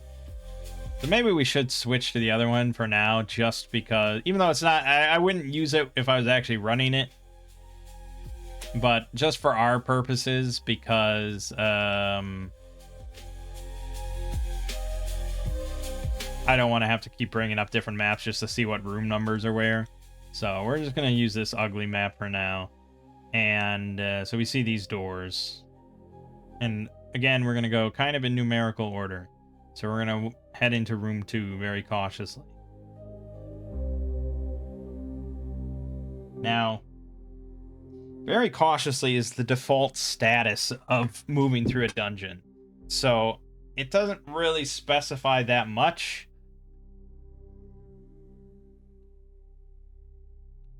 I don't think it, and there's been definitely some arguments about that of like, okay, we're moving at this incredibly slow glacial pace, why wouldn't we notice anything? But as others have noted, as have pointed out, you have to really think about how like dark and cramped it is in these dungeons, and how hard it is to like actually notice a hidden trap, you know, unless you're like on your knees and like really inspecting a spot. It would be very easy to just not notice something when you're, even if you're moving slowly and like trying to look at everything, you're still moving through. You're not stopping and like examining every inch of the floor or the wall or something. And so that's why traps and hidden doors and secret doors and stuff like that are not just automatically noticed as you're moving through. You know, I saw someone link a video of someone like actually in like a cave environment or something like that, and they just had a torch. Like a real life video of someone in the dark with just a torch and like the illumination that it provides. And it's really very limited. I think games actually overemphasize how bright it is, like 30 feet light, you know. It's like, no, it's pretty dark. It's dim light kind of most everywhere, and just oppressive darkness all around you for the most part. So I'm bringing this up because as we go into room 2 here, as soon as the first PC and possibly the second, up to the DM, enters the room, a stone wall will descend from the ceiling, isolating the front rank from the rest of the party. Then the door to the north wall swings open and the skeletons from room number 3 will attack. A dark flagstone in the hallway floor just outside the door to number 2 is loose and conceals a reset lever that will raise the stone slab. PCs must actively search to find the loose stone. Testing the floor with a pole prior to entering may 25% set off the trap and break the pole. Now this is like the official map, right? So then it means that there is a door here. So I guess, yeah, if you're like and there is a pressure plate trap, like right on the other side of the door. So I suppose if you're testing the door and you open the door, and then you're like testing the other side of the door with a pole, that might set off the trap and break the pole and you know, seal the room. Other than that, you'd have to be searching and you'd find this loose flagstone. And there you'd find the reset lever before you trigger the trap. And so you just find a lever in the ground, and pulling on it wouldn't do anything. It would just be kind of useless. But then that would obviously probably send off some signals. So actually finding it, you know, again, it's just like,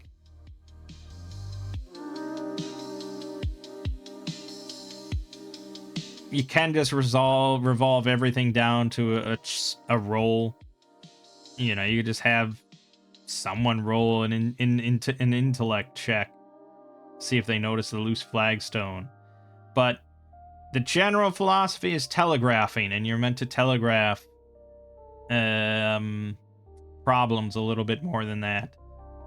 So how would you telegraph that this room is trapped?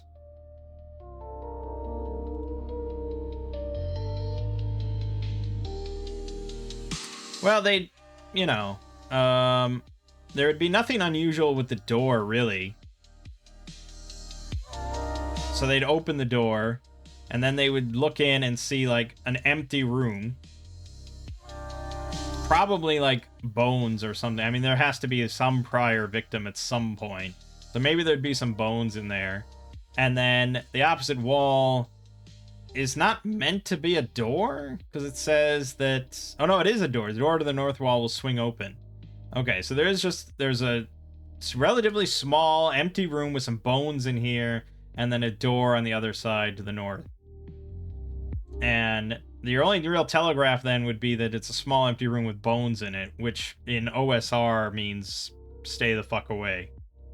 So I guess that's your best telegraph, and then they might think to prod and poke the other side of the door. And then, you know, say they do that and their pole breaks or whatever, because that would happen. I mean, literally, like a stone slab just drops with force from the ceiling here. So, pretty dangerous. So they might lose whatever tool they're using. And then the stone slab would be in place, and they'd hear noise from the other side. And then they might find the lever before or after that point. And then it's like up to them if they want to break through or open it up and go in with whatever's in there. The thing is, there's absolutely nothing of value in here. Like, at all. There's no treasure of any kind. It's literally just a trap and a bunch of skeletons you have to fight. So... but I don't want to do the thing where I was like playing Castles in Tillion and I just like read every room and then skipped over it. So I think our group would go in here and we probably wouldn't be especially noticeable. Not yet, at least. This is the first room of the dungeon. I also think coming down at the start and walking over here could be an underclock roll, but we'll save it for when we actually go in. So, we'll be kind of nice. And we'll say Aran and Hrogar get in. And then the stone slab slams down right behind Hrogar. And the door to the north swings open. So let me roll for the underclock real quick, which is a d6. 5, so that drops down to 15. And then we go into combat. We go round by round, and luckily Hrogar is here because he has the initiative advantage. So he's rolling Dex with advantage, and he got a 10.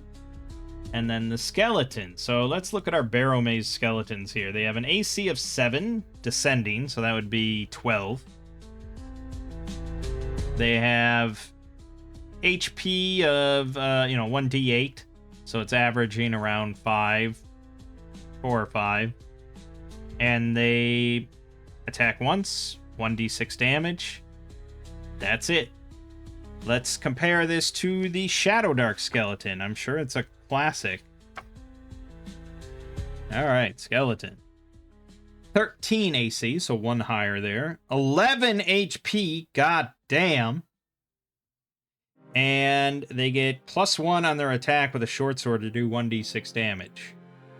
They also count as level 2 enemies. So this is definitely a bump up in skeleton, potential. I think if I was going to go with these skeletons, I would not have 7 of them in this room. So it's kind of a horse apiece which way you want to go. But 11 HP is kind of quite a bit at level 1 for 2 of my characters. At the same time, 7 skeletons is a lot for 2 characters. Especially if you only have 1 character in there and he has to hold off 7 skeletons.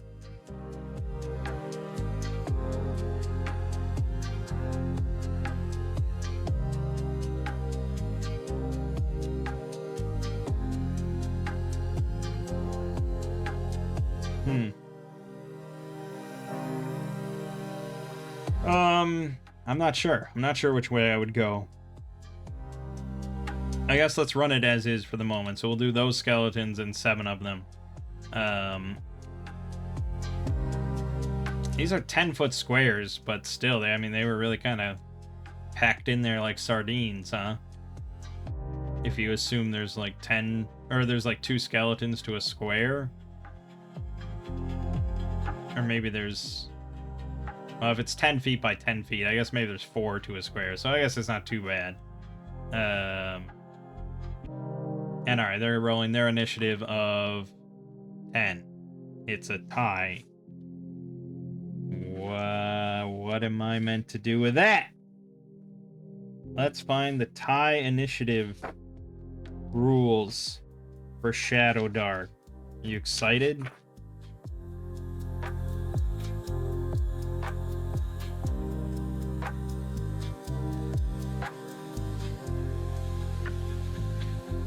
It doesn't even say what to do if there's a tie.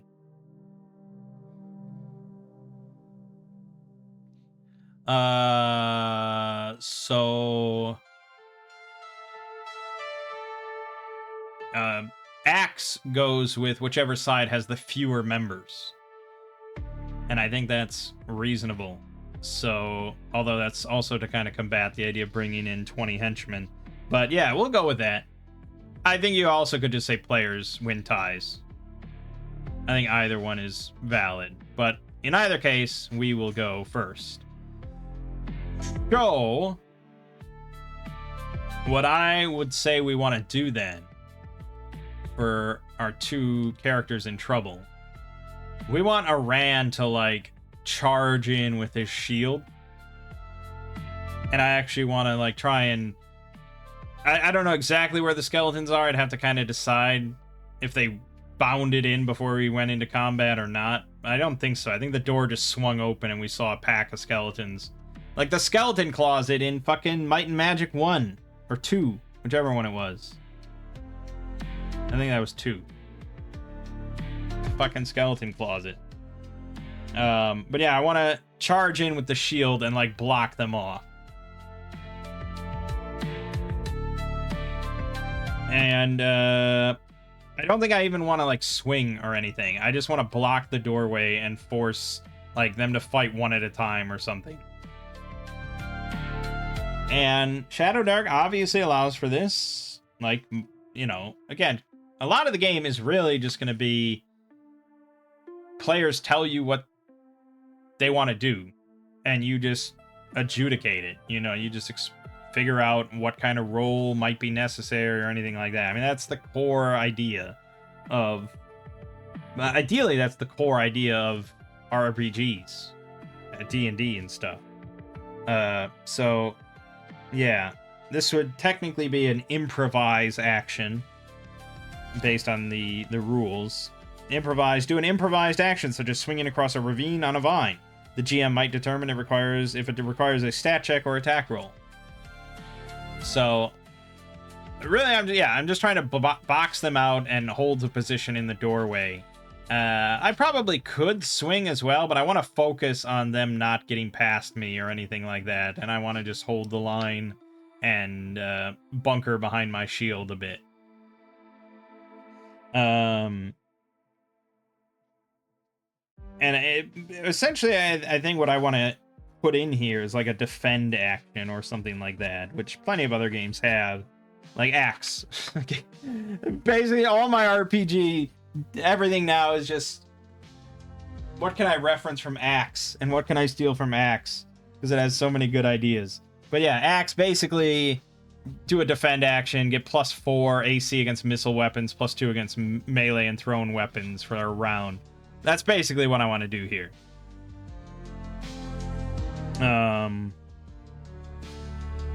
So that's what Aran's gonna do. Krogar is a little bit miffed then, because he's kind of getting boxed out in the same way. He can't get in there with his long sword. He doesn't have reach or anything. He'd have to like fly over. He'd have to jump over Aran to slam into the skeletons and just start meleeing them, and that kind of defeats the purpose. He's not that stupid and bloodthirsty, even as a half-orc. So he is kind of just holding behind Aran with his sword ready, and if Aran needs to back up or something, he gets hit. Then the other two are obviously going to try and find this, find a way to open the door. And this would kind of, you probably want to lean more towards, like, what do you do? It wouldn't just be like, hey, we want to find a way to open the door. Okay, roll an intellect. It would more be like, okay, well, what are you going to do to try and figure out how to open this stone slab that dropped down? And I don't know exactly what players would do. I think we'll be somewhat fair, since I do know the answer. We'll say one of them is examining the slab itself, trying to find any cracks or any, like, anything out of place, anything unusual with the slab itself in the corners or whatever. And then we'll have another one that's actually checking the floor for anything unusual. Or, you know, you could say they check the walls instead, but we'll we'll be somewhat generous to ourselves and say the floor. So we'll have Trepa examine the slab, and then Yuri is examining the floor, and Yuri's going to roll an intellect. And we'll set the DC at 12. I mean, they don't really... Yeah, you could set it higher than that, but 12 is the normal check, so we'll make it a normal check. DC 12 into check, go. 21, doesn't matter what the DC was, we found it. So we find the loose flagstone, and we reveal a lever. Now, that does not mean that it's open, because now you have to pull the lever, and depending on how you want to rule the lever, it could just be like a little light crank and a mechanism activates and the slab pulls up, or it could be like stuck or something, or just require far more force than that to like trigger the mechanism, or you're like actually pulling against the counterweight, or something that requires a lot of strength and effort to actually lift. Depends on how you want to do it, because the module here is pretty light on details. It just says a reset lever that will raise the stone slab. I think that implies that it's not really that much effort to do it, but I would say it probably requires one character to spend an action. Alright, skeletons. Now, the whole goal of Iran was to box them out so it was one at a time swinging at him. I think it's probably fair. It is just a doorway. The doorway is not 10 feet wide, despite what this image sort of represents. I think it's a standard doorway, right? So I think it's probably reasonable to do one at a time. If we were going with a different system, there might be squeezing rules where they could squeeze together at a penalty to try and hit you. But yeah, we'll just give Iran what he wanted and say one at a time. So one of them is just going to swing, and it's just a straight D20 roll against his 15 AC for this round. Miss. So technically, me allowing that defense action to raise his AC did make the difference.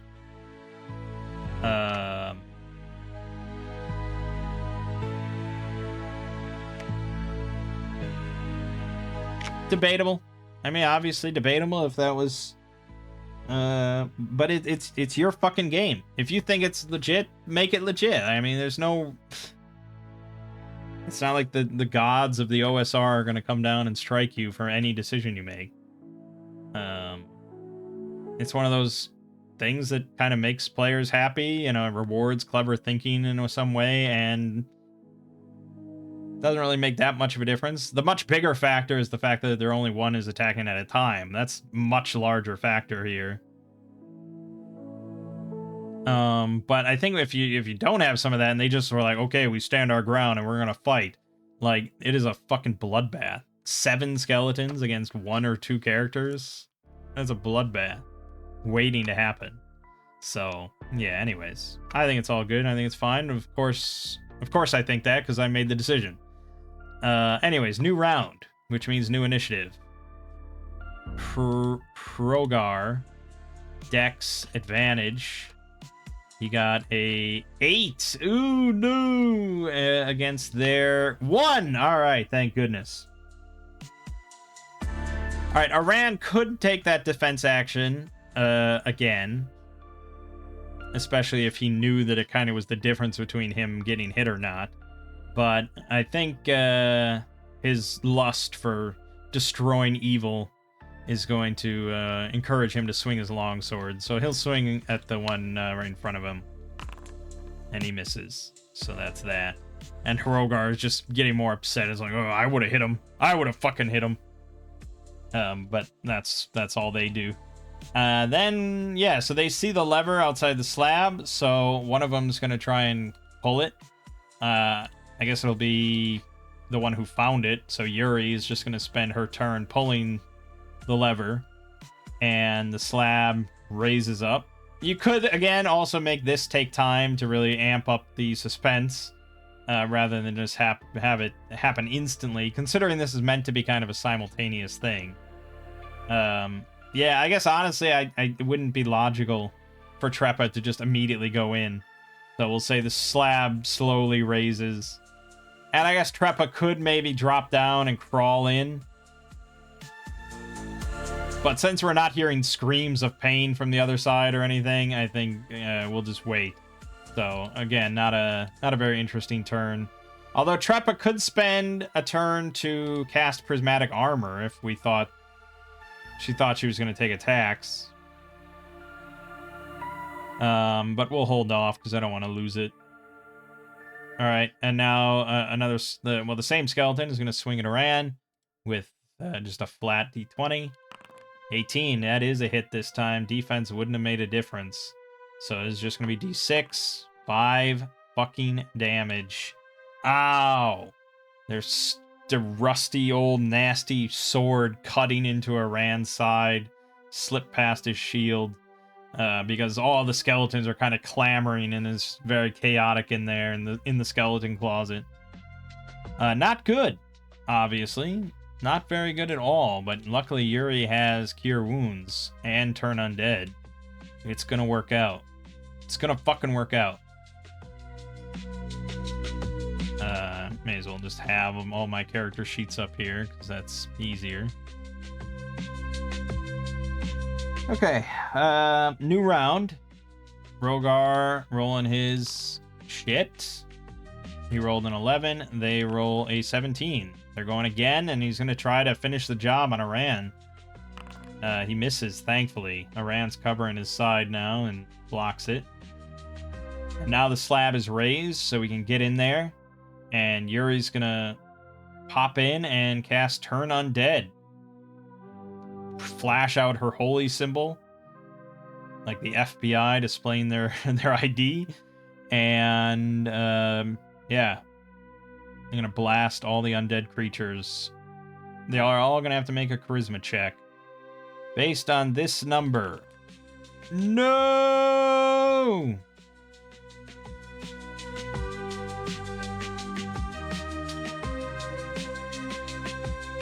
So it fails. The spell fails. But as we said, we ruled that it does happen anyways. But they're competing against a DC 8 spellcasting check, which is really quite shitty. They have a charisma of -1, so we're gonna roll 7 d20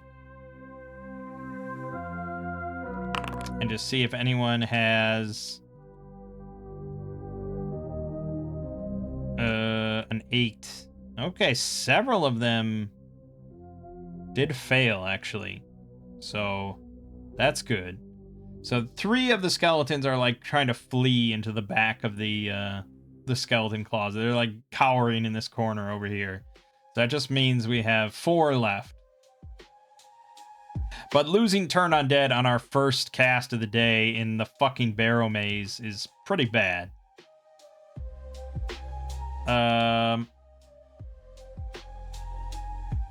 I guess Trepa then will use Daze, because that's really her only spell. To stun one of the other 4. Also fucking failed. Jesus, we're gonna leave right away. We're gonna come back another day when we got our shit together. Especially because this isn't worth jack shit. But it does happen, so one of the 4 cannot take combat actions. Aran is going to swing his longsword. Okay, he definitely hits and drops one of the skeletons. Bone splinters go flying as his sword cuts them through. And then he's going to move back because he's pretty injured, and Hrogar wants his turn. So Hrogar is going to rush in and just swing away. Miss. Okay. Not great. So there's basically 2 skeletons that are viable combatants. And they went first, so now it's a new round. Rogar advantage. Fucking 9 with advantage? Come on, dude. Atrocious. They got an 18. So... yeah, you know, we're still fighting in the doorway, so I think it's still just 1. There's only 2 that can actually attack at this point, but the 1 will attack Rogar. 15 is a hit, no doubt about it. D6, 4 damage, down to 3.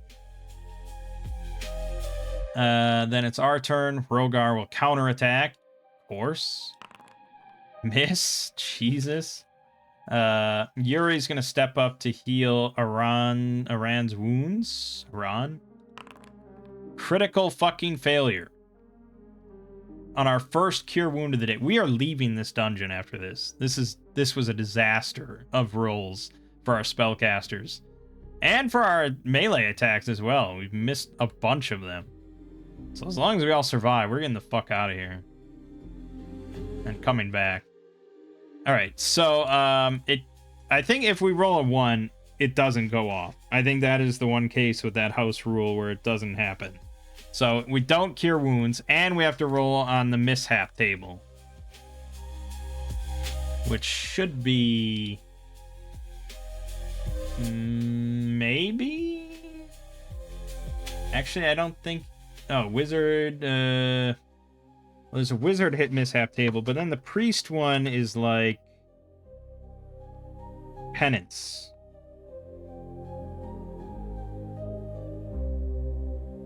Your deity is greatly displeased and revokes its power. You can't cast that spell again until you complete ritualistic penance to your deity and successfully complete a rest. So the GM determines the exact nature of the penance you must undertake based on your deity and alignment. Requires a holy quest, ritualistic atonement, or a material sacrifice that you donate or destroy. So for... I think the holy quest and ritualistic... Well, the holy quest, I think, is really for higher level spells. I think that's sort of big failures for big spells. Ritualistic atonement, that's a little vague. You know, obviously saying a lot of prayers at night. And then a material sacrifice that you donate or destroy. I think that's going to be a lot of the most common response here. And I think in general I prefer the wizard one because I think it's just more interesting immediately. It's a wizard mishap. You roll on a big table and a random effect occurs and blah, blah, blah. Here, to get my spell back, I have to sacrifice 5 gold pieces worth of treasure or coins or whatever. And actually, we don't have that, right? I spent all my money. So Yuri has no money. And asking your buddy to borrow some cash because you have to sacrifice it to your god is a little bit of a tough sell, I think. But I gotta get it back, so...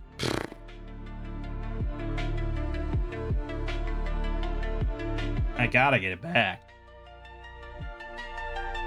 Anyways, right, so no cure. Brogar went, Yuri went. Trepa can't really do anything again. Same usual bullshit problems. So Rogar will step back and Aran will step back up just to try and swing. Miss, of course, and that's the end of the round. So now, jeez.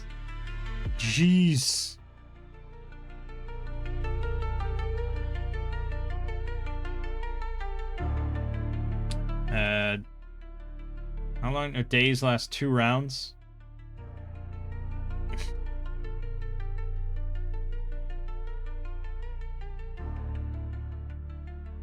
I think it's dazed for 1 more round. I don't know exactly how that's calculated, but I think it's dazed for 1 more round. So our initiative for a new round. 13. Theirs is a 10. Alright, we get to go first again. Aran's going to swing again. That is a kill. Good. Butchered that one. He's going to move back so Rogar can go in, get another kill. Nope, not happening. And at this point, all Yuri can do is just throw out a crossbow bolt at one of them. And that is a hit for 2 damage, but it's not very good. I'm trying to think of how many are left. Now I've lost count. 4 of them are... 3 of them? 3 of them.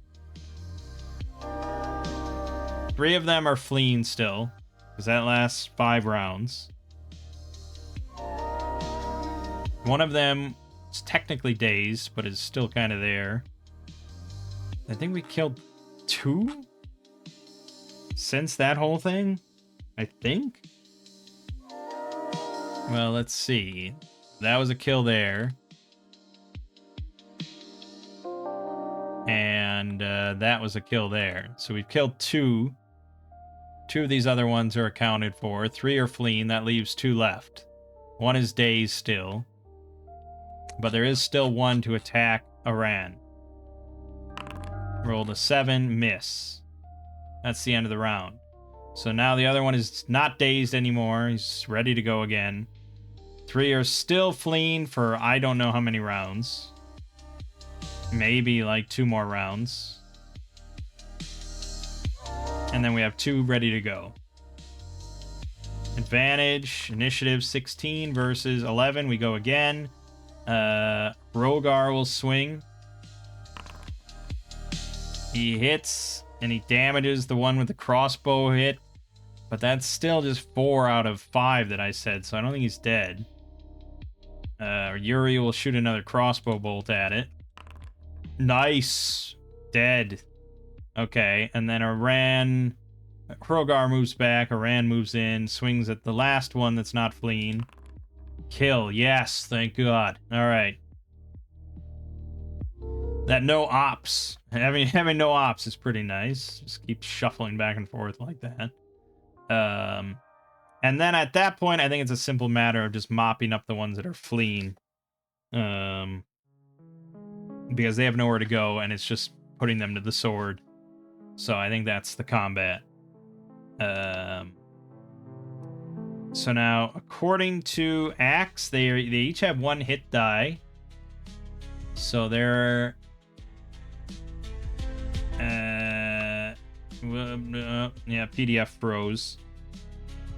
I think they're each worth like 15?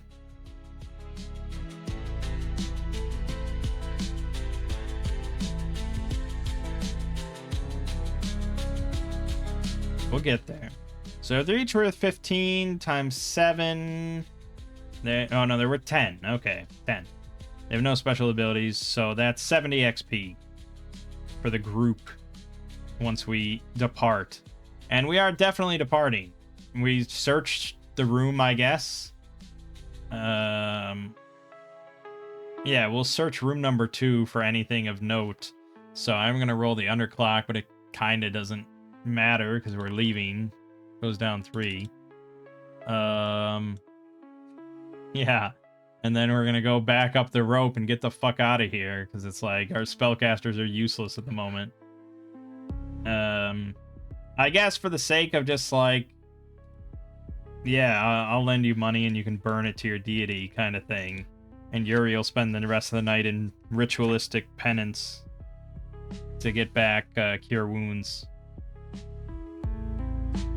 Yeah, I wonder what the community has to say about penance, if they really like that idea or not.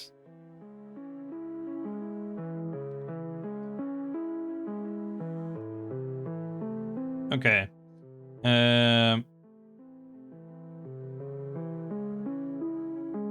Here, someone has a D6 table of what to do if you need to roll for penance, such as committing an act of service that displays your understanding of the god's nature and realm. You must come to understand what lacking the spell means. So if it's light, you have to live in darkness. Cure light wounds, you have to self-flagellate. You have to spend days equal to the spell level in prayer and isolation. Donate 10 gold, which doubles for every spell level. Craft a holy symbol from a material considered sacred to your deity. Your deity requires a favor as an act of devotion. Fulfill it.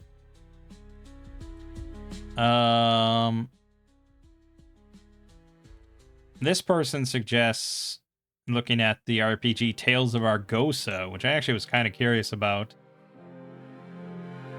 And because they have a whole cultist atonement table that could apparently fit.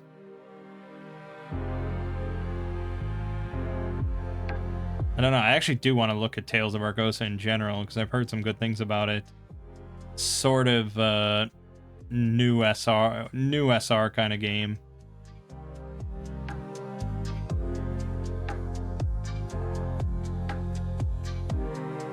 It's quite highly rated.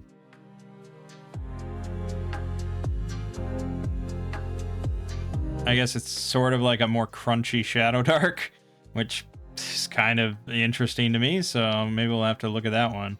Anyways, we're getting off topic. So I think that's enough to recover our spell, though. We kind of did what they wanted, sacrificed 5 gold to the gods. So, and then turn undead, we just get back. Days we get back. And we're going to spend a night healing, and we're kind of hand-waving the mechanics of, you know, we're assuming that we just, like, live in the village nearby, and it's not a big deal to sleep there in our homes. So then the last thing I want to see here, I guess, because now it kind of matters, is healing. What are the healing rules for, like, overnight?